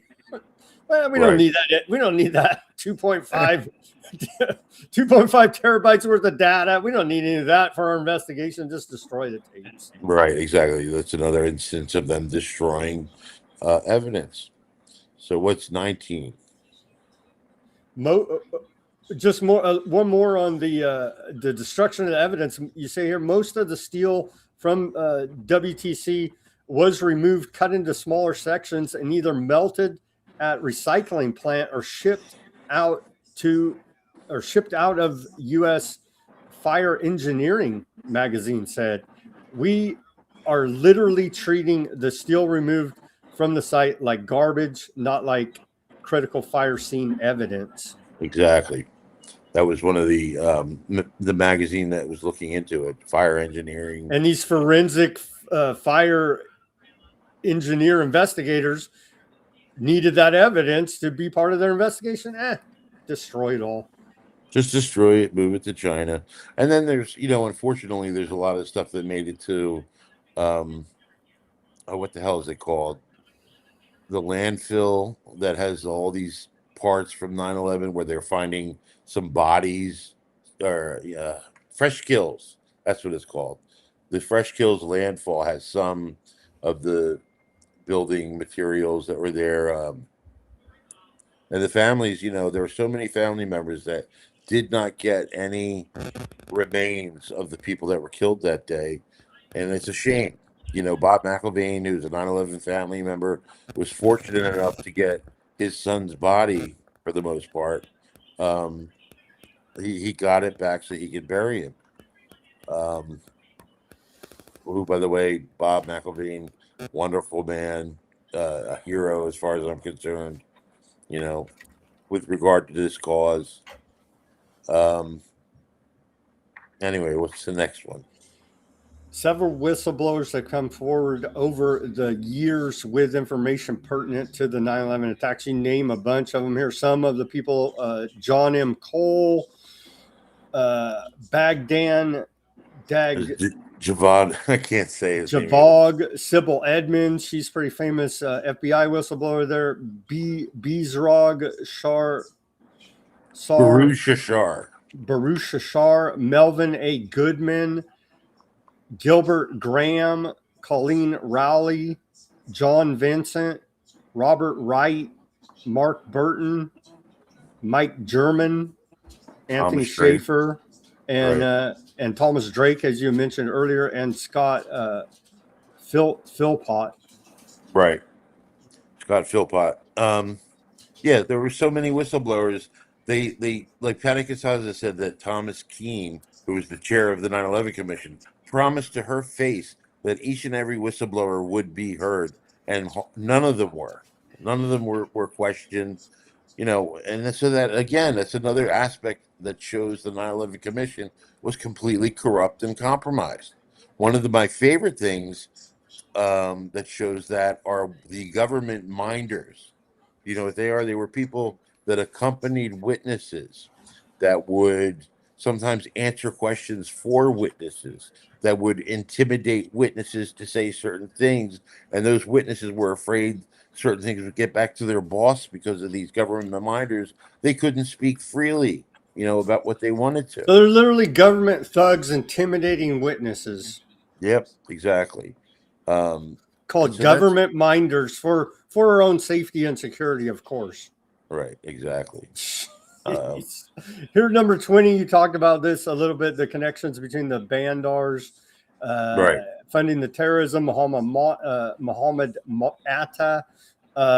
You talked about, interestingly enough, the head of the FBI, the famous Robert Mueller, right, who's now deceased as well. So he's no longer with us.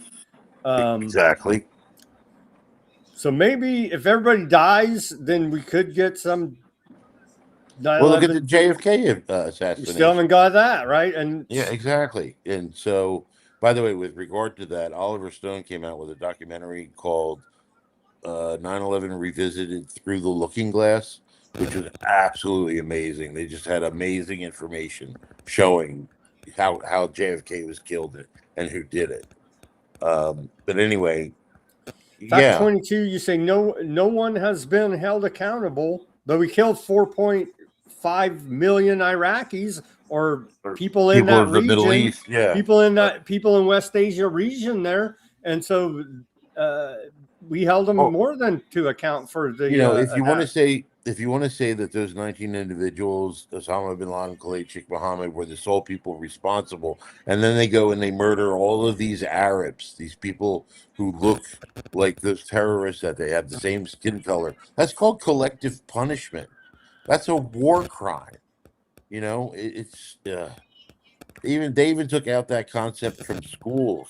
You remember when you would go to gym class and the gym teacher would tell you run these laps because you did something wrong, you know, and they're signaling you out. And so like they're not allowed to do that anymore. I don't think in schools. But anyway, yeah, Collective punishment. That's exactly what they're doing. yep. But everybody who just looks the same as, you know, brown people, that was disgusting, absolutely disgusting. But that actually, I believed that after 9/11. As I said, I was an ignorant American. I think the It- majority of America did, John. So you have nothing to be ashamed of there. I yeah, did as well. And I think the yep. very large majority believed exactly what the television was telling us at that time. It's so sad. And, you know, unfortunately, the station that I got hooked to was Fox News because they were the red, whitest, and bluest, and I was a patriot, you know? Oh, man, how horrible was that? How many? Well, at least we didn't sign up for the military and go there and get our arms and legs blown off and kill some kids for Oh, America. At least we didn't God. go that far. But man, Remember the story of Pat Tillman? yep. They killed him. Friendly Fire killed him because he got Yep. wise to the scam in Afghanistan and was writing letters home to his father. And they said, "This guy's a celebrity. If he comes out against this war, it could be very bad for us. We got to do something about old Pat Tillman, famous Boom. NFL football player. Yeah, killed by friendly fire in Afghanistan, allegedly." Right? Allegedly. Yep. Absolutely. And it's a shame because he signed up specifically because of 9/11, as you were talking Exactly what about. we're saying. USA, America, red, white, and blue flag burn, get you damn terrorists. And turns Yep. out he figured out that they were lying about it while he was serving. And Can you they imagine said, how many soldiers figured it out and are just sitting there in their homes today like, I can't believe I took part in that I've bullshit. interviewed a bunch of them here, Right. John.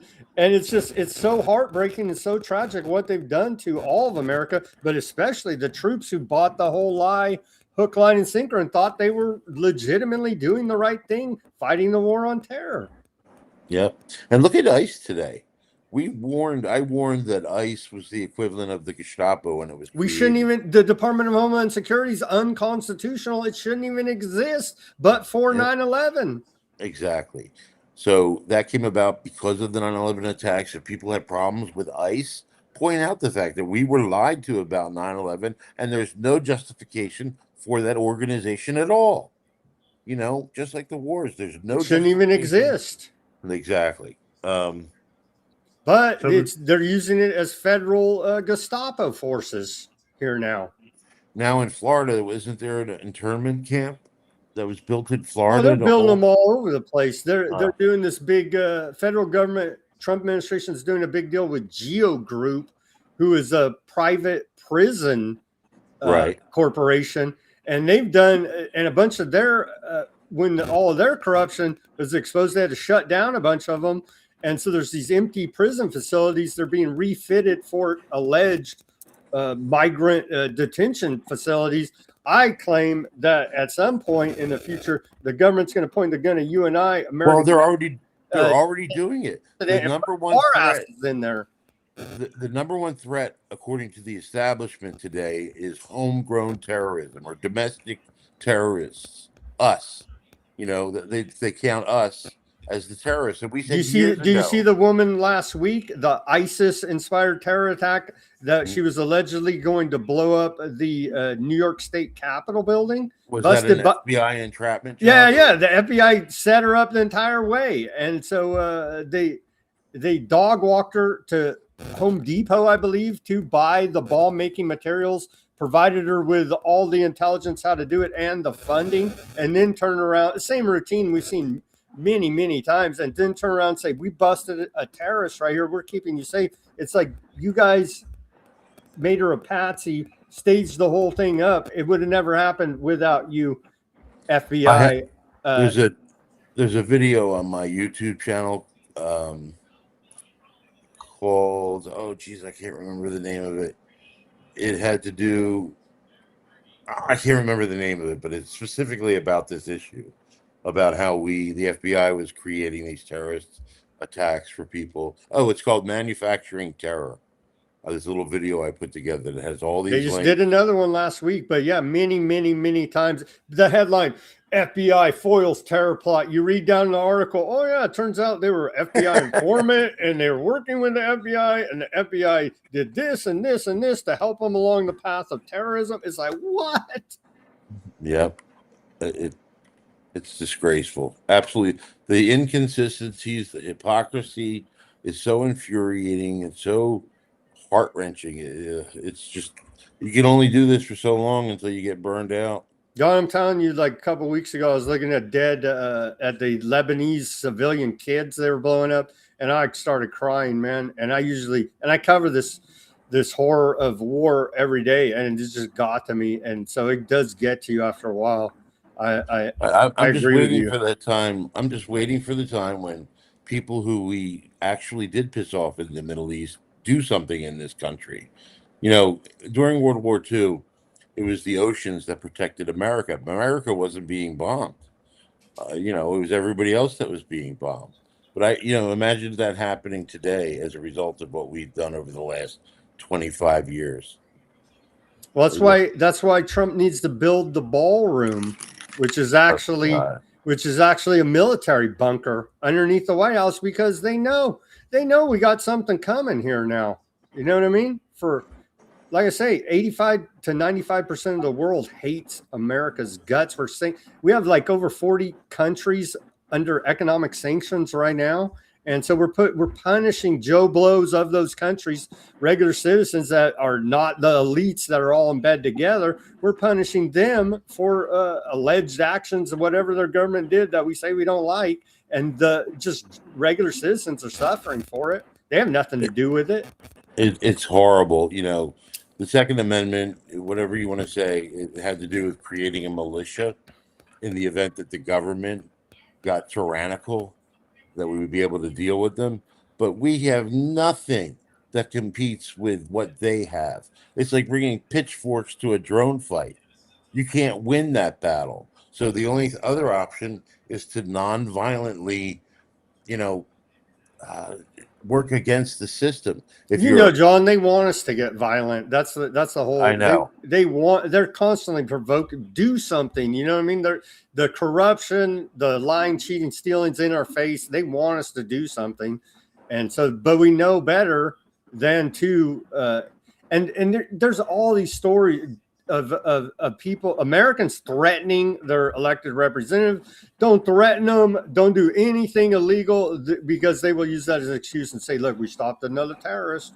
But they're trying to provoke a reaction for sure. Yeah, exactly. Absolutely. They're trying to do that. Look at January 6th.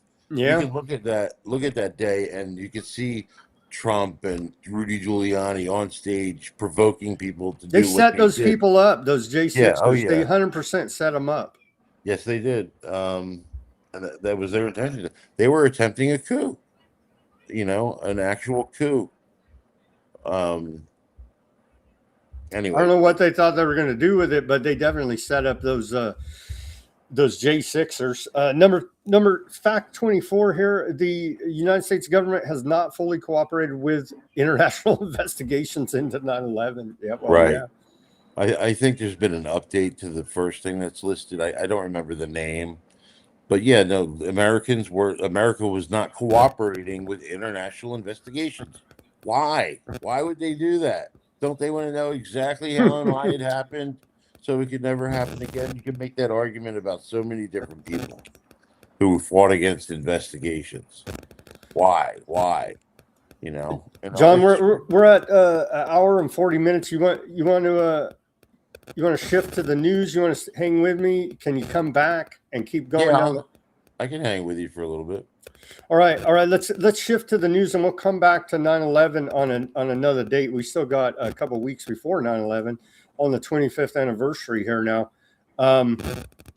Okay, here's the news, John. Here's propaganda from the Department of War. We'll segue that way. The Department of War posted this today on the X. They say, for the enemies of the United States, their end will not be cinematic. It will be swift. And here's a cinematic, highly produced video from the Department of War, again posted earlier today.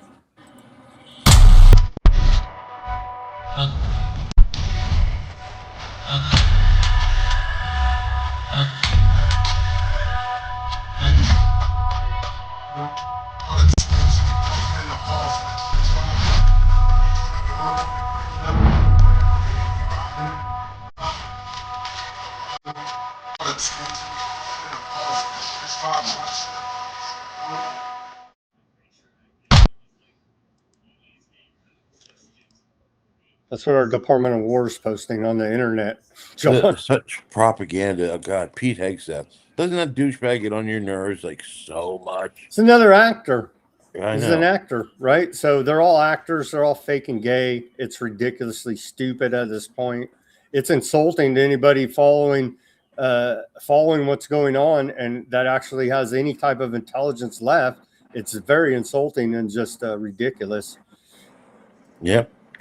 Iran war here now, day 179, and IRG spokesperson said earlier today that an agreement was reached between Oman and Iran on the share of each in the waters of the strait. So Oman and Iran are now saying they control the strait and they're working together. Technical talks will continue on a permanent navigation corridor, the future management of the strait, and related maritime security services.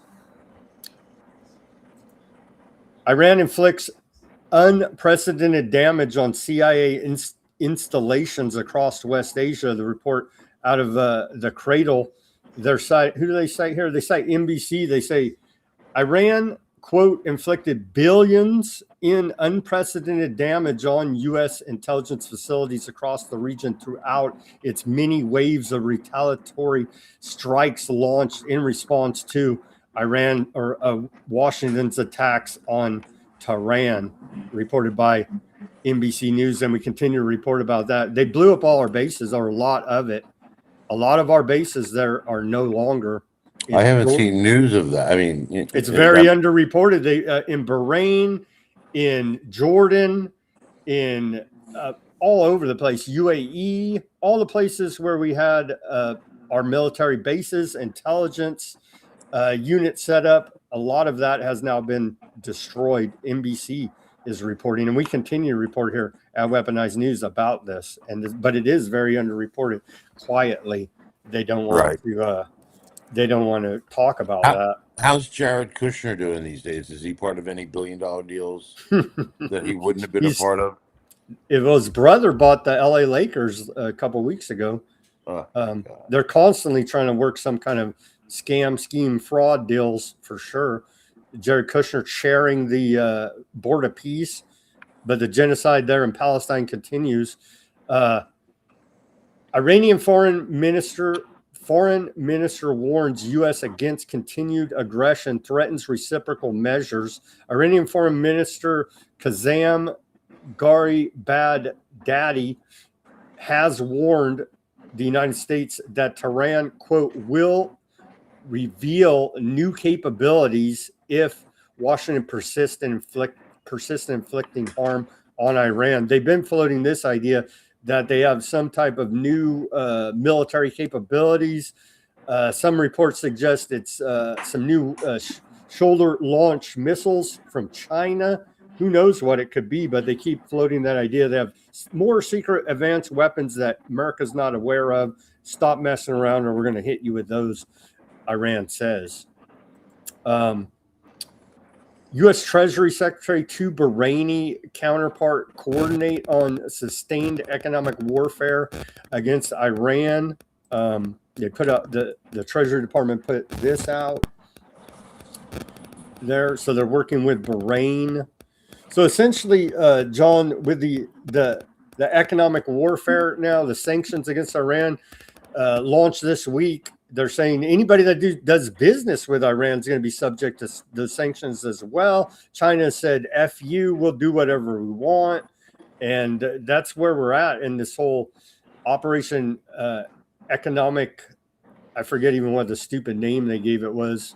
But It somewhat surprises me that Russia isn't getting involved, to protect Iran. Weren't they there's allies? reports they're giving them weapons and intelligence. Okay. Well, But it's very quiet, very quiet. Not much hype around it. Iran's foreign minister spokesman Baghdadi said Washington's Iran policy has reached pure parity. Here's his post on the X, and that's the title of DC. Iran policy has reached pure parity. It turns to Bahrain, a country with virtually no meaningful economic exchange with Iran, to prove that its coalition is working. It then stops Iranian sports and academic exchanges that had already been effectively dead for years. It is sanctioning the already sanctioned and calling the empty space a coalition.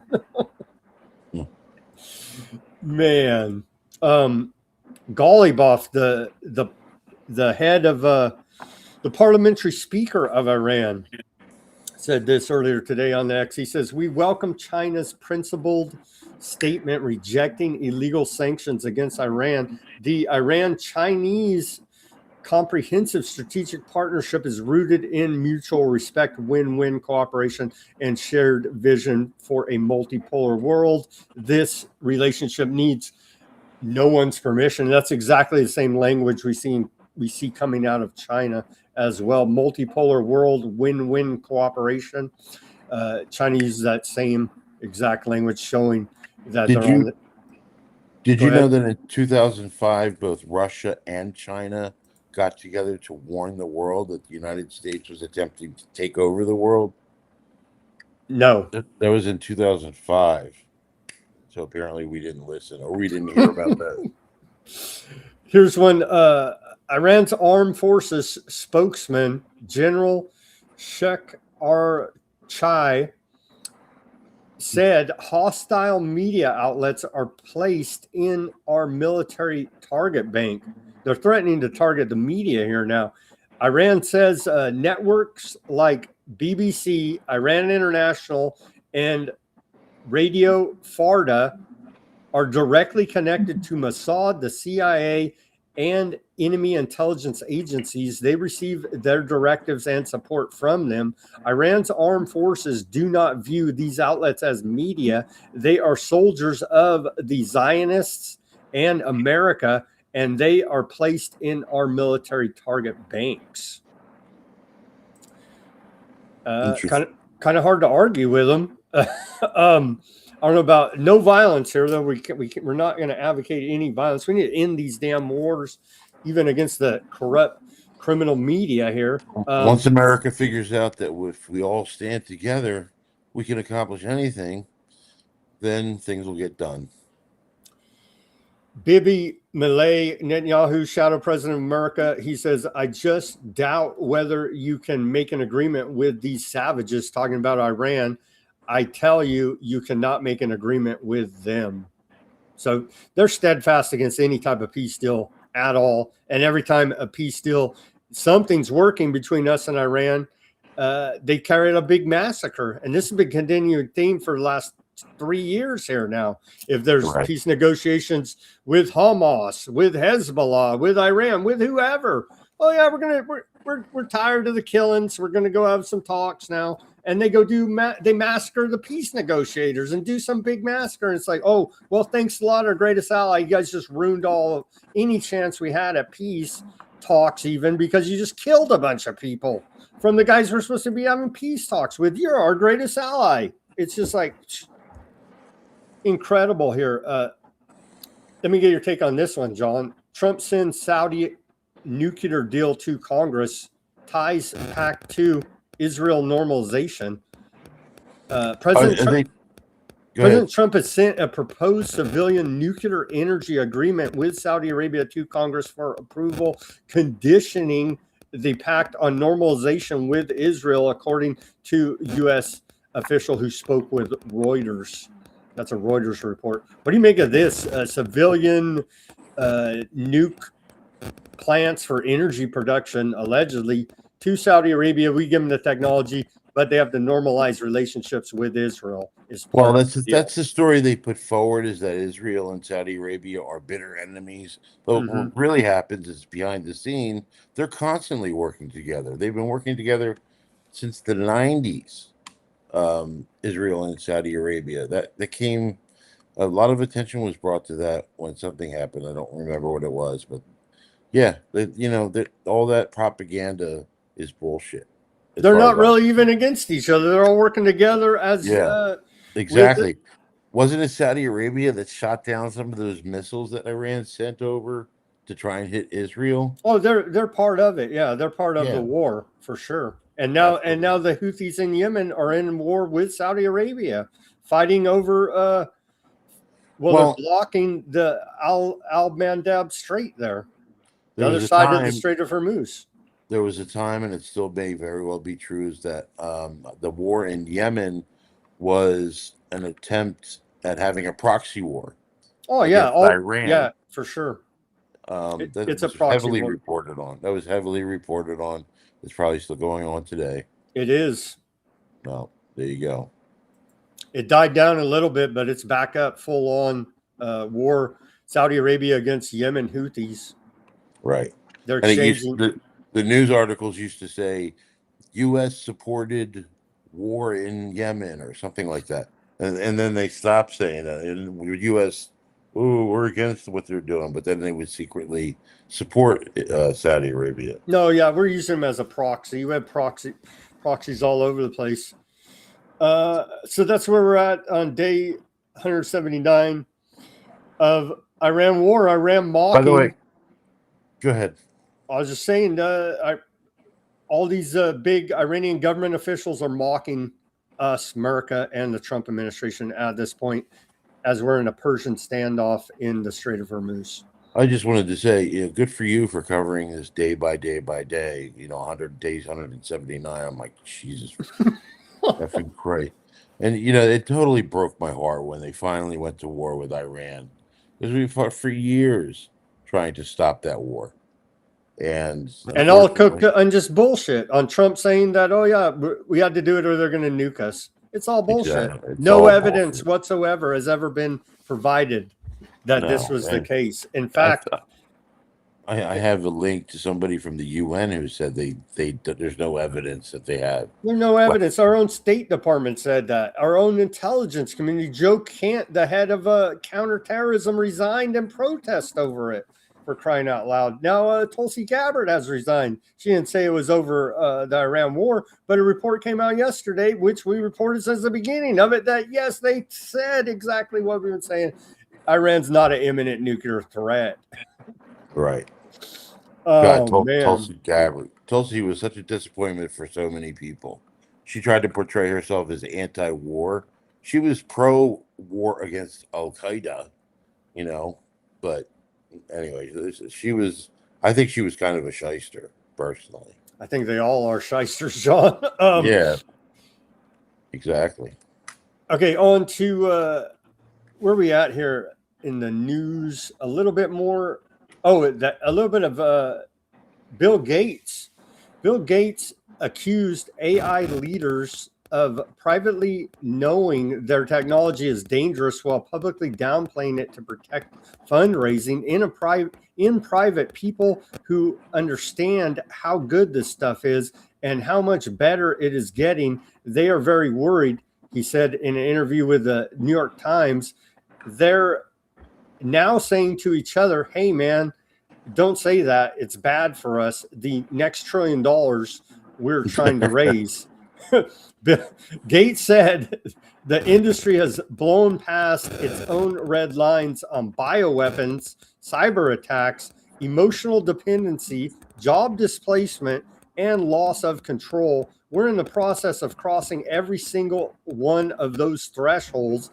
He now puts AI-enabled bioterrorism at roughly 50 times the risk of a natural pandemic. On jobs, there isn't a job that isn't affected. He expects humans to end up vastly inferior to the AI doing the job in most applications. You cannot count on an industry to self-regulate. It's kind of a crazy idea. You think so, Bill Gates? Yeah. Did you hear about how the Jewish settlers attacked Agence France press reporters? Did you get that? Yep. Here's a paragraph. Israeli settlers in the occupied West Bank on Tuesday attacked AFP journalists reporting on tension with Palestinians in violence that left at least 5 people injured, the reporters and medics said. I can't stand Israel. And, I'm Jewish, so I have a Jewish family, and the majority of my family supports anything Israel does, for the most part. And it breaks my heart. It really does. U.S. says Chinese hackers breached Justice Department, NASA, Federal Reserve, and the Senate. Oh, my goodness. Washington says it disrupted Chinese hacking operation that broke into the Justice Department, NASA, the Federal Reserve, the U.S. Senate, and other sensitive agencies. So we need to spy on you more to keep you safe from China. China. FBI Cyber Division, they put this post out today. They say, today the FBI and Justice Department announced the disruption of a global botnet used by China's state-sponsored group known as QTFY to target U.S. critical infrastructure. Our investigation attributes QTFY to the Nanjiang, I can't pronounce that, network technology company, which sells stolen data and hacking services to Chinese military intelligence agencies. Their services include a scanning platform that scours the internet for vulnerable smart devices like home routers and security cameras, infects thousands of them, and feeds them back into botnet or a network of machines secretly controlled by the adversary. It's a lot to take in. I have a hard time believing anything my own government tells me here now, John, but we'll see. I don't believe in anything. I mean, there are differences between local governments and the national governments, but they're all just, John, there's a crazy story over here in Avenel, California. It's down the road from me about 35, 40 minutes. The city council there was recalled from office and they wouldn't leave. And a judge finally told them, you guys have all been kicked out by, quote, a legitimate democratic process. But they're still sitting there saying, we rule you as city council. And it's like, no, 4 of them got recalled. And finally, yesterday, a judge ruled that you guys got to leave. The public fired your ass. You know what I mean? So it's just a level, even down to local government here now, it seems, is just so corrupt. Yeah, it's crazy. Like, you guys got recalled and they sit there in the city council seat and say, no, we're not leaving. And it's like, what? 3 Secret Service officials placed on leave amid misconduct allegations. They're saying that Secret Service is leaking details of palace intrigue from the Trump administration, we're told. You did hear about that story regarding Trump and the catering that he was he thought at the NATO summit in Turkey that Iran he had actionable intelligence they were going to assassinate him, so he had to go ahead and hide in a catering box and take a different plane and actually leave a bunch of his administration hung out to dry if they were to actually attack the plane they thought he was on. Yep. They put everybody at risk that day and showed that he just doesn't give a fuck about anybody except himself. But he says you be loyal to him or he's coming after you. But who else was like that? That was, I believe it was Hitler. It was very much like that, wasn't it? There's so many comparisons. But him being loyal to you, it's not a 2-way street. It's a 1-way street with him. Right. Who was it? Was it his wife that said he had Hitler speeches on his nightstand that he used to read? Was it? Yeah. I don't know. Okay. One Epstein reporting here now, short clip. 2 missing Epstein files contain major allegations against Trump discovered. We'll see how this plays out because they try to discredit it. They've been discrediting it on these reports in the Epstein file saying, well, it was never investigated. Anybody could make any report, which is true, which is why it needs to be investigated instead of ignored. Let's watch this short 2-minute and 30-second clip about that Trump's Epstein file connection. Supposed FBI files that were previously called missing were recently discovered on an online document sharing platform. Former MSNBC host Katie Fang said Saturday they contained allegations of sexual abuse committed by Donald Trump against a 13 to 15-year-old victim. In February, the Justice Department announced it was investigating claims that it had withheld a select trove of files related to Jeffrey Epstein. It described some of the files as duplicative of material already turned over, and that explanation has since come under scrutiny. A growing number of critics pointed to 37 pages of FBI handwritten notes from a 2019 interview with Jane Doe 4, a South Carolina woman who accused Trump and Epstein of sexual and physical abuse beginning when she was 13 years old. The woman was interviewed 4 times by the FBI. While some details of her account have since been verified, her specific allegations against Trump remain unsubstantiated, and Trump is not being criminally investigated. That's how they keep it going. Maybe it's true, maybe it's not. We don't know, because the authorities won't even investigate it. Right. Or release the documentation. And they're covering it up with redactions and holding on to a bunch of the Epstein I used files. to ask I used to ask people, what qualifies as suspicious behavior? And there's so many things they do that qualify. Telling you, At what point do you start questioning these people and trying to hold them accountable? John, it's looking like a big part of Iran war is because Trump's trying to distract and cover up Epstein files. That's, a lot of people say that. I believe it's part of it for sure. Okay, on to the economic section of the show here, John. Meta, Facebook, right? Meta settles social media addiction case in California and other states for $16.7 billion. They ruled, yeah, they had to. That's still a lot of money. $16.7 billion. Yeah. Meta settled with dozens of states in teen media addiction case. The case brought by a group of 29 states was seeking up to $1.4 trillion in penalties.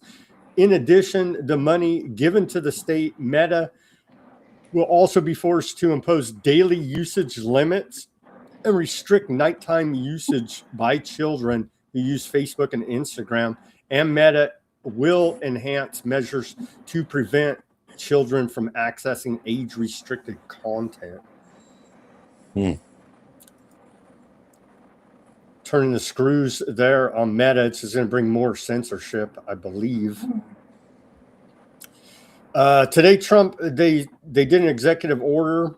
Trump declared a national emergency today. We should be concerned when they start declaring national emergencies. President Trump declares a national emergency to secure America's bulk power system.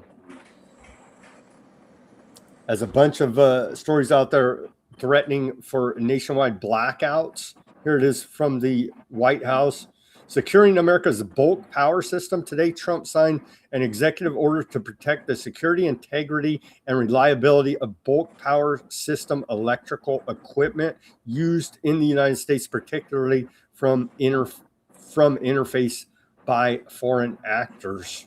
They go through all the details how they claim they're going to go about doing that. But anytime they start saying national emergency, watch out. That means you're going to lose your rights. Yep. Imagine they could shut down the internet at any time and people would feel cut off and, they'd be relying on the television to tell them what's going on, which doesn't tell people what's going on. So, private equity giant Brookfield Management has bought communities for $10 billion, meaning the private equity firm now controls 300 mobile home parks across 23 states with more than 80,000 homes. Wow. The last remaining affordable housing in America is being bought up by private equity. That doesn't surprise me. Federal officials announced a recall of 29,628 pounds of raw beef imported from Argentina because it missed required U.S. import re-inspections, according to ZBS News. And then this last week, Trump was pumping up because, quote, affordability. People are noticing that, oh, yeah, ground beef is too expensive even now to eat a hamburger. And so Trump said, well, and they're blaming it on low cattle herd, all these different excuses, which in some part is probably one of the factors contributing to the increase in the cost of raw beef, but or ground beef. But they discount the inflation caused by this never-ending government spending. But anyway, Trump says he's going to supplement the market, import a bunch of foreign beef from Argentina. Turns out now they're suffering a recall. So it's just like everything they do is just it shows that they're just so bad and so wrong, and it's just everything they do turns to shit. A new AI model that's now the top of online usage charts with high performance at zero cost was created by China's ZAI and is known as ZHipu, according to Bloomberg. That's the one.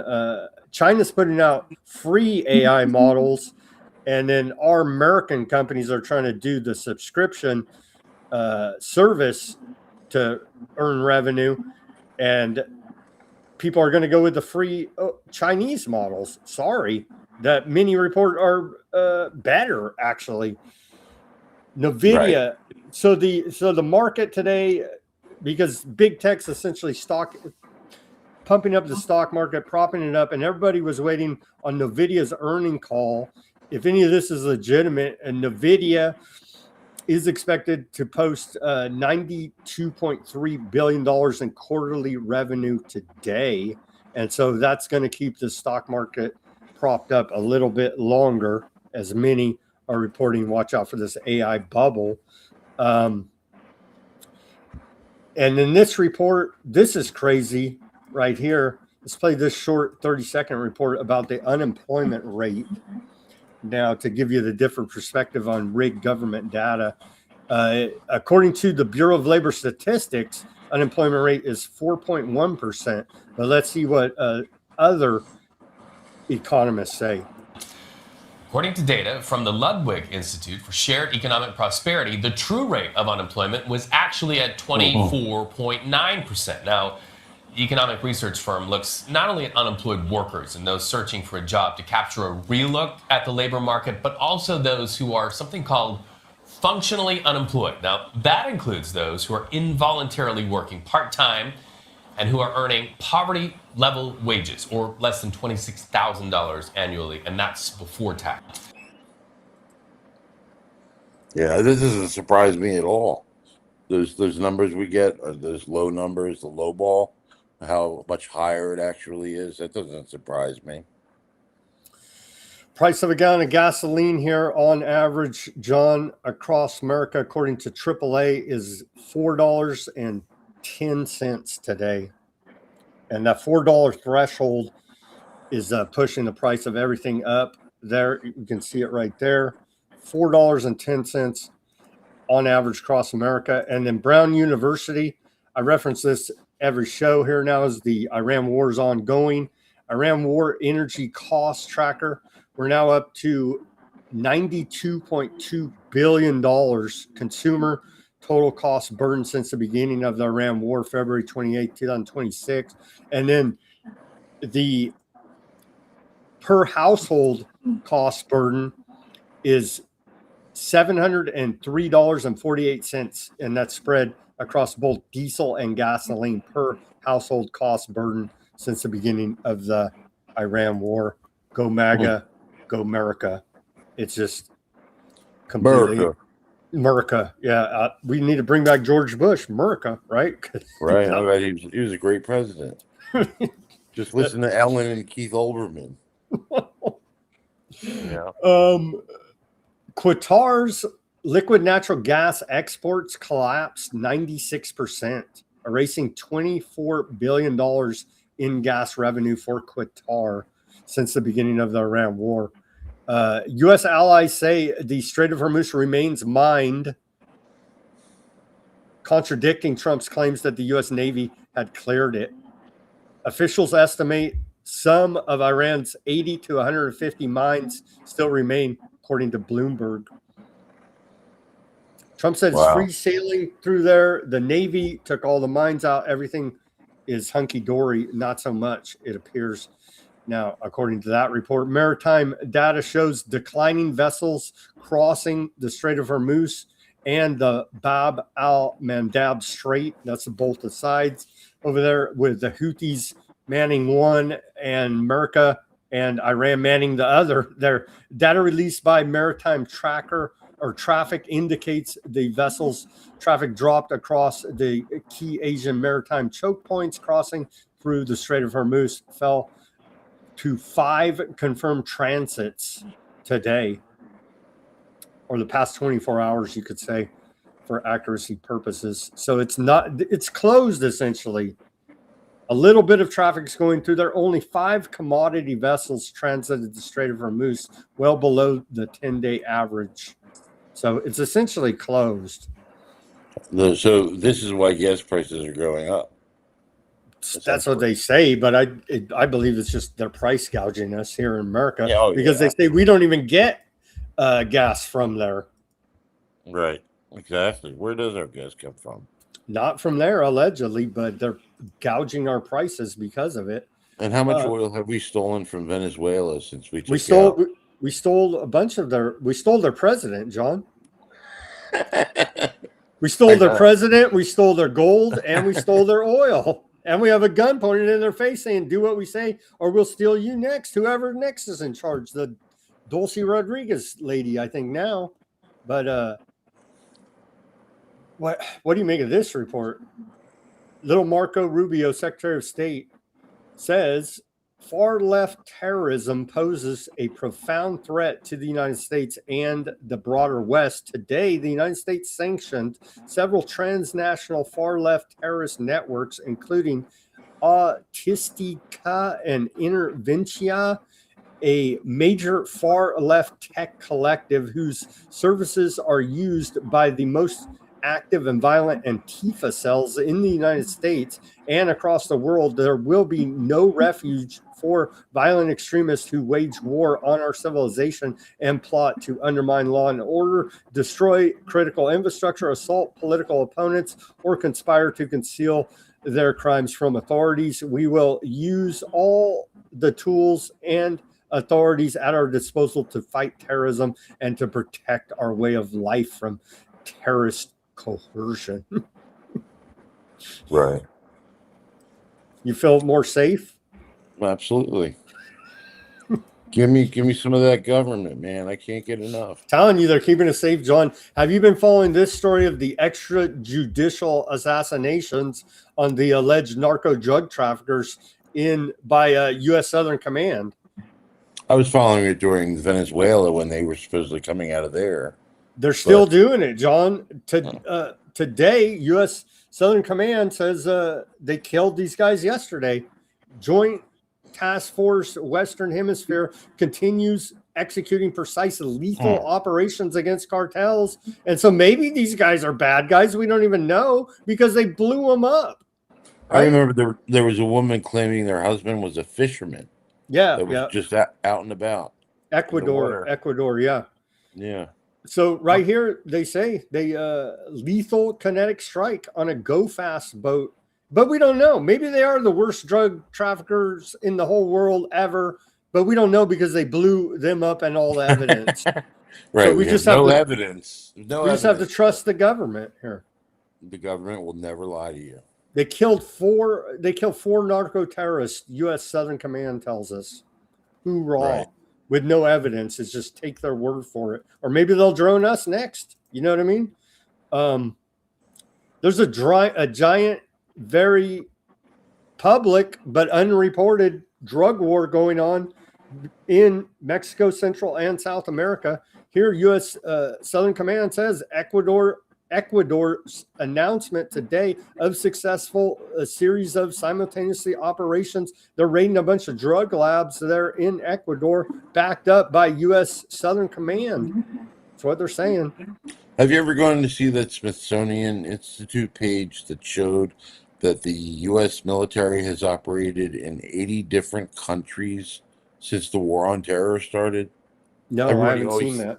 everybody thinks about these 5 or 6 countries that we went into, but we've been operating militarily in 80 different countries, at least according to the Smithsonian Institute.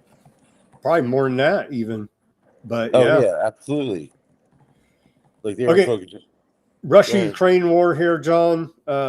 Russia's preparing to escalate attacks on Ukraine after concluding that peace negotiations have reached a dead end, according to Bloomberg, citing sources at the Kremlin. Not good there. Not good. Zelensky awards Elon Musk's Ukraine's Order of Freedom. Ukraine has awarded Elon Musk the Order of Freedom after SpaceX worked with Kiev to curb Russia's unauthorized Starlink access, underscoring the billionaire's pivotal but contentious role in the war. The Clash report. There, Bloomberg reports Russian officials increasingly discuss tactical nuclear use as Ukraine war escalates. On Twitter right now, I'm sharing the Smithsonian Institute's link with you. I don't know how else to get it to you. No, that'll work. I'll pull it up here. So people close to the Kremlin told Bloomberg that peace talks are effectively at a deadlock, and Moscow is preparing for a more dangerous phase of the war, including heavier ballistic missile strikes on Kiev and infrastructure across Ukraine. Russian officials increasingly view Ukrainian deep strikes on refineries and logistics hubs as NATO attacks because Western governments supply weapons and intelligence. So that's what Russia has been saying for this whole war, that if you guys do these deep strikes, we know you got the weapons from NATO, UK, America, and we're going to take it the same as if they struck us instead of using your proxy Ukraine. And that's where we're at here now. On the back of yesterday, the CIA head Ratcliffe going for a emergency mission to talk to the Russians in Moscow. So we know that his American intelligence knows that Russia's pissed and they're going to retaliate. And so this is some type of effort to make the retaliation not as bad. I don't know, because all I know is that anti-Russian sentiment since 9/11 has grown exponentially. Well, first off, did you know that Russia supplied 2 warnings about 9/11 to the U.S. prior to the 9/11 attacks happening? And then, after the fall of the Soviet Union, we were told repeatedly that Russia were our friends. They were our friends. As soon as 9/11 happened, suddenly that changed, and they slowly but surely started to paint them as our enemy again. It was disgusting to watch. But if you're somebody who's been paying attention for 24 years, 25 years, I don't know how you stay sane. I really don't. That's why we have to do this show, John, for therapy. Right. So I don't know how close you've been following the recent developments of Ukraine-Russia war. Ukraine has been blowing up wild berries, which is equivalent to our Amazon warehouses and logistics hubs in Russia. Deep strikes in Russia here now. A great escalation in the last couple months. And so Russia, again, is saying we're going to take this as direct attacks by you, NATO, UK, America, and just cut out your proxy, Ukraine, and we're going to take the fight to you, essentially, is what Russia has been saying. And they're starting to get very pissed off because, like I say, we're bombing their wild berries, we're bombing their petroleum manufacturing, refineries, and that is causing a fuel shortage and goods shortage. They're in Russia and pressuring their economy that way, and they're also under all these Western sanctions and so on. So Not looking good. It looks like it's escalating instead of getting us anywhere near closer to peace. Trump promised if we elect him, he'll have peace in Russia, Ukraine in 24 hours. And that's simply, obviously, not the case. No, not the case. This guy, what do you make of this guy? Is he just another Western puppet? Ahmed al-Shara, former head of Al-Qaeda, ISIS in Syria, now president of Syria. What do you make of this guy, John? I just think it's an amazing hypocrisy, or that I thought Al Qaeda were our enemies, and yet we support them when it suits our best interest or the U.S. empire's best interest. The whole Syria war, a long time ago, we were supporting moderate rebels who were Al Qaeda linked groups, and we did that in so many different countries. Syria, Libya, I don't know where else. In Iran, all over the place. Iraq, Iran, all over the place. Yep. This is a funny video. I thought the security check at the Houthi-controlled event in Yemen. They show up there with their swords and AK-47s, but they have to be searched for suicide bomb belts. Here's just a short video of this is how they party in Yemen with the Houthis.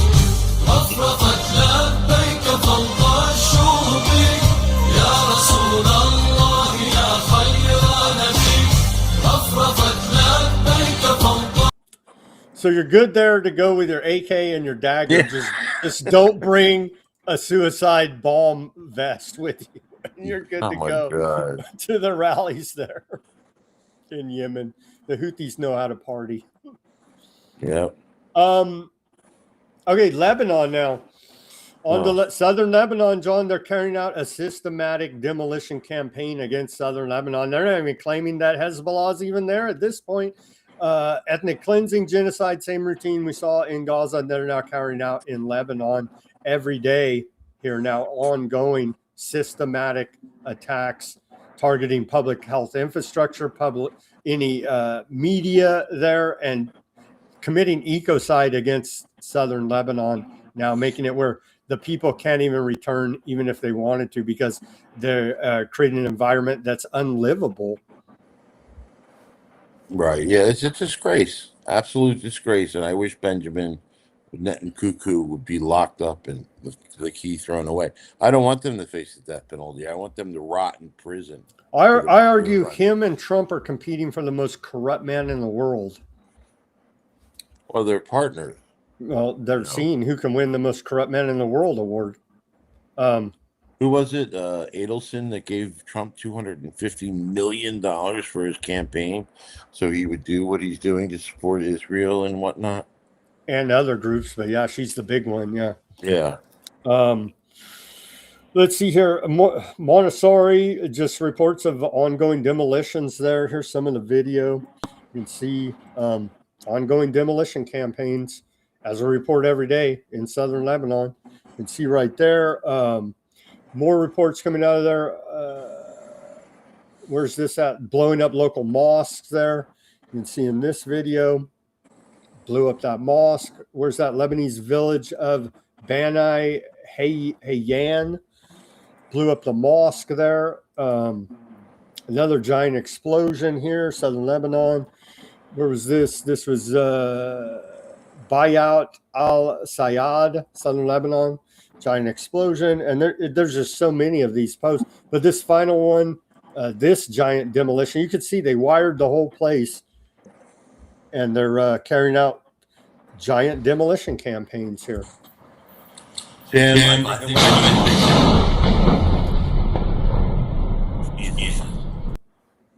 I think I'm going to have to say goodnight, but this has been fun. All right, John, you want to do it again next week? Another 9/11? Yeah, we could do that. Let me know when you want to do it. All right. And thanks for everybody who came out tonight to listen. And thanks for having me on, Sam. And everybody have a great night. All right. Thank you, John. We appreciate all your work, and we're going to keep on fighting here for whatever it's worth. Thank you, Sam. Take care. All right. Have a good night, John. There goes John Gold. Everybody check out his work. The links are in the description below this video. We were lied to about 9/11. We're almost done with this broadcast here now. Thank you for hanging with us past the 2-hour mark. Everybody give us that like, share, subscribe, push that notification button. There's just so much information. Over 1,000 pages in his book, interviewed over 30 people, experts on 9/11, whistleblowers and the like. It's just the amount of evidence and information is so overwhelming. It's all there in this 1,000+ page book. Okay, final reports here now on to Palestine. Here's the opposition there to Netanyahu. He says he has the same, there will be no two-state solution. So there's literally no difference. They're left, right, Republican, Democrat, whatever you want to call it, liberal, conservative. There's no difference. There's no difference. He says, I'm against the establishment of a Palestinian state.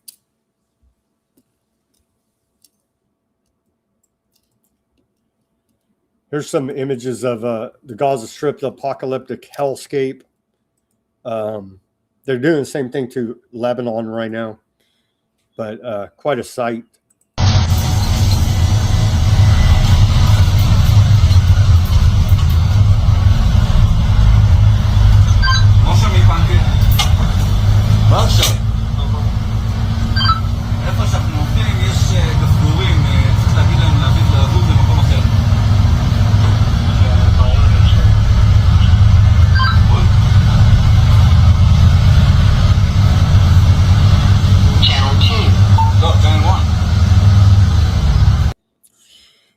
The level of destruction is hard to even fathom, but you can see right there, and that's just a little clip of it.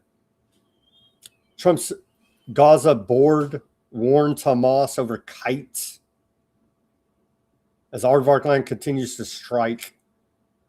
They're massacring Palestinians over children flying kites, as we continue to report here now. Since Hamas agreed to a second phase of the Board of Peace's peace plan on July 30th, Aardvark land has killed 89 Palestinians in Gaza. Aardvark land forces kill 6 Palestinians, shoot 5-year-old, and wound pregnant woman in Gaza. This is all in like the last 48 hours here. According to Gaza's Ministry of Health, 7 Palestinians were killed and 10 others wounded in attacks across the Gaza Strip in the past 24 hours. Since the so-called ceasefire agreement on October 11, 2025, the Gaza Ministry of Health now says, we got a 33 here, 1,303 Palestinians have been killed, with 4,336 wounded and 814 bodies recovered from the rubble. And then finally, last story of the night here, and Aardvark land court has acquitted ultra-Zionist settler Yana Sherbuyer, a resident of the occupied West Bank settlement of Pudrul, of charges related to the assault of a Christian nun in Jerusalem's Old City. Reported on the time, and so he will suffer no consequences for this attack on the nun. Here, pushing her down, she hit her head on this on that concrete right there, bruised her up a little bit. Yeah, she had it coming, right, for being a Christian nun in the occupied West Bank there. He will face no repercussions whatsoever. All charges were dropped. Kicked her a little bit. It's fine. Again, Christian nun had it coming for being a Christian nun. And so we'll face no consequences for that violent attack. All right, latest headlines out of Iran International. Have they started kinetic action yet? No. USS Theodore Roosevelt to deploy to the Middle East for at least 7 months. Iranian spokesperson quotes Quran verse suggesting opponents are not united.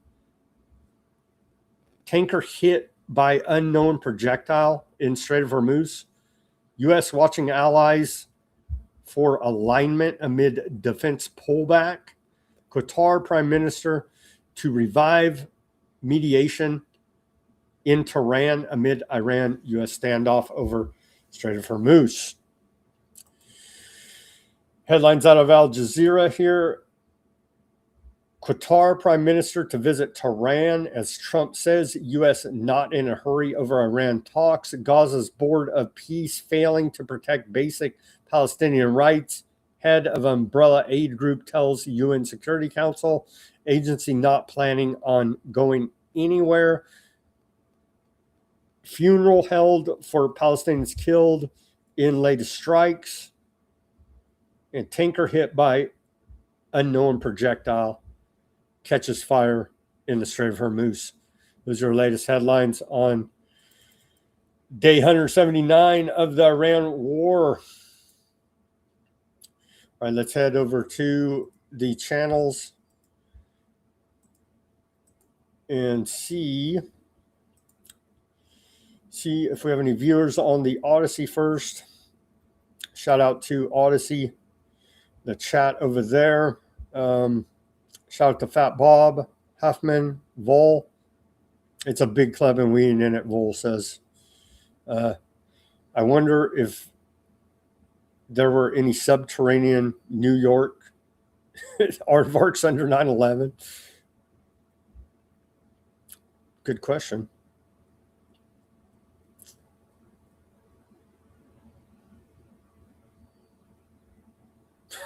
Fat Bob says vote dim. They'll sort it all out.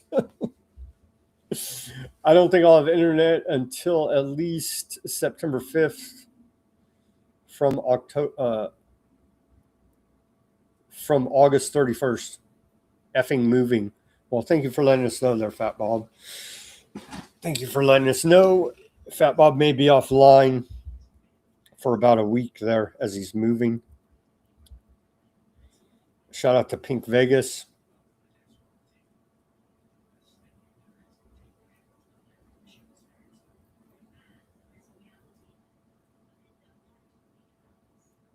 Wesley Clark in the Pentagon 1 month after 9/11. He read the whole script in 2003. Indeed, Abel Danger. Indeed, Tess there. Stop noticing. It only got me in trouble, as Tess says. Probably about the truth of the matter. Refusal of service for all government personnel. War on Terror is state of terror. Did John send me? Yeah, John sent me from the Smithsonian map that he was talking about a little bit earlier. This map shows where in the world the U.S. military is combating terrorism. Wow. There's quite a bit of terrorism to combat, isn't there now? We'll have to take a look at that's January 2019. Quite a bit of terrorism to combat. We'll have to take a look at that tomorrow. Let's see here. It's just Rubio playing Miami Vice, it says. Great show, John. Thank you, Val.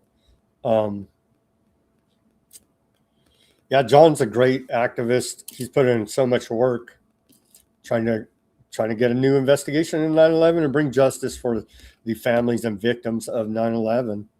So yeah, and again, the links to his works are in the description below this video. Thank you guys for tuning in on Odysee, on X, Kick, Bitchute, Substack, Facebook, Rumble, and YouTube. Let's head over to those chats now on the Rumble and YouTube. Shout out to Mac on the YouTube. Thank you for joining us. Strong on the Rumble. Ruckus on the Rumble.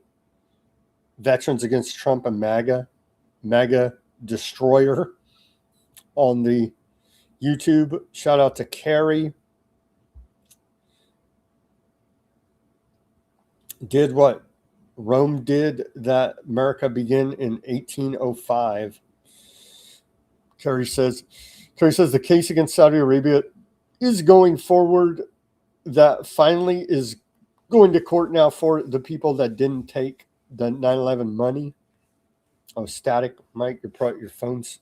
Thank you, Ruckus, for that. I think I cleaned that up. The 9/11 revolution is a good way to put it. Max says.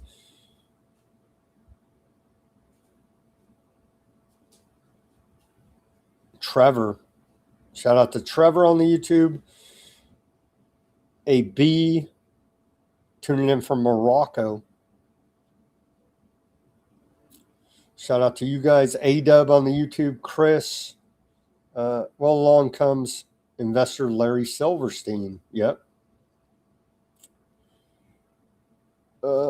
Fat.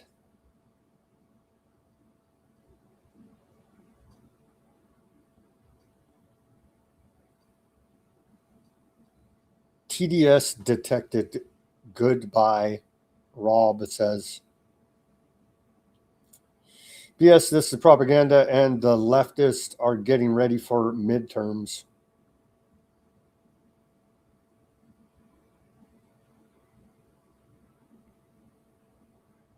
Trump won't be president soon. My question is, who will you attack next? The government, bro. You guys still don't get it. It's the entire government's an organized crime syndicate. You get it? Trump's a puppet wearing a mask. You get it? All right, friends, that's all I got for today. As always, everybody do your own research, peace, love, and freedom. Speak out and take action. Have a great rest of your Wednesday evening. We'll be back here on Thursday for more weaponized news. Pray for peace. Have a great rest.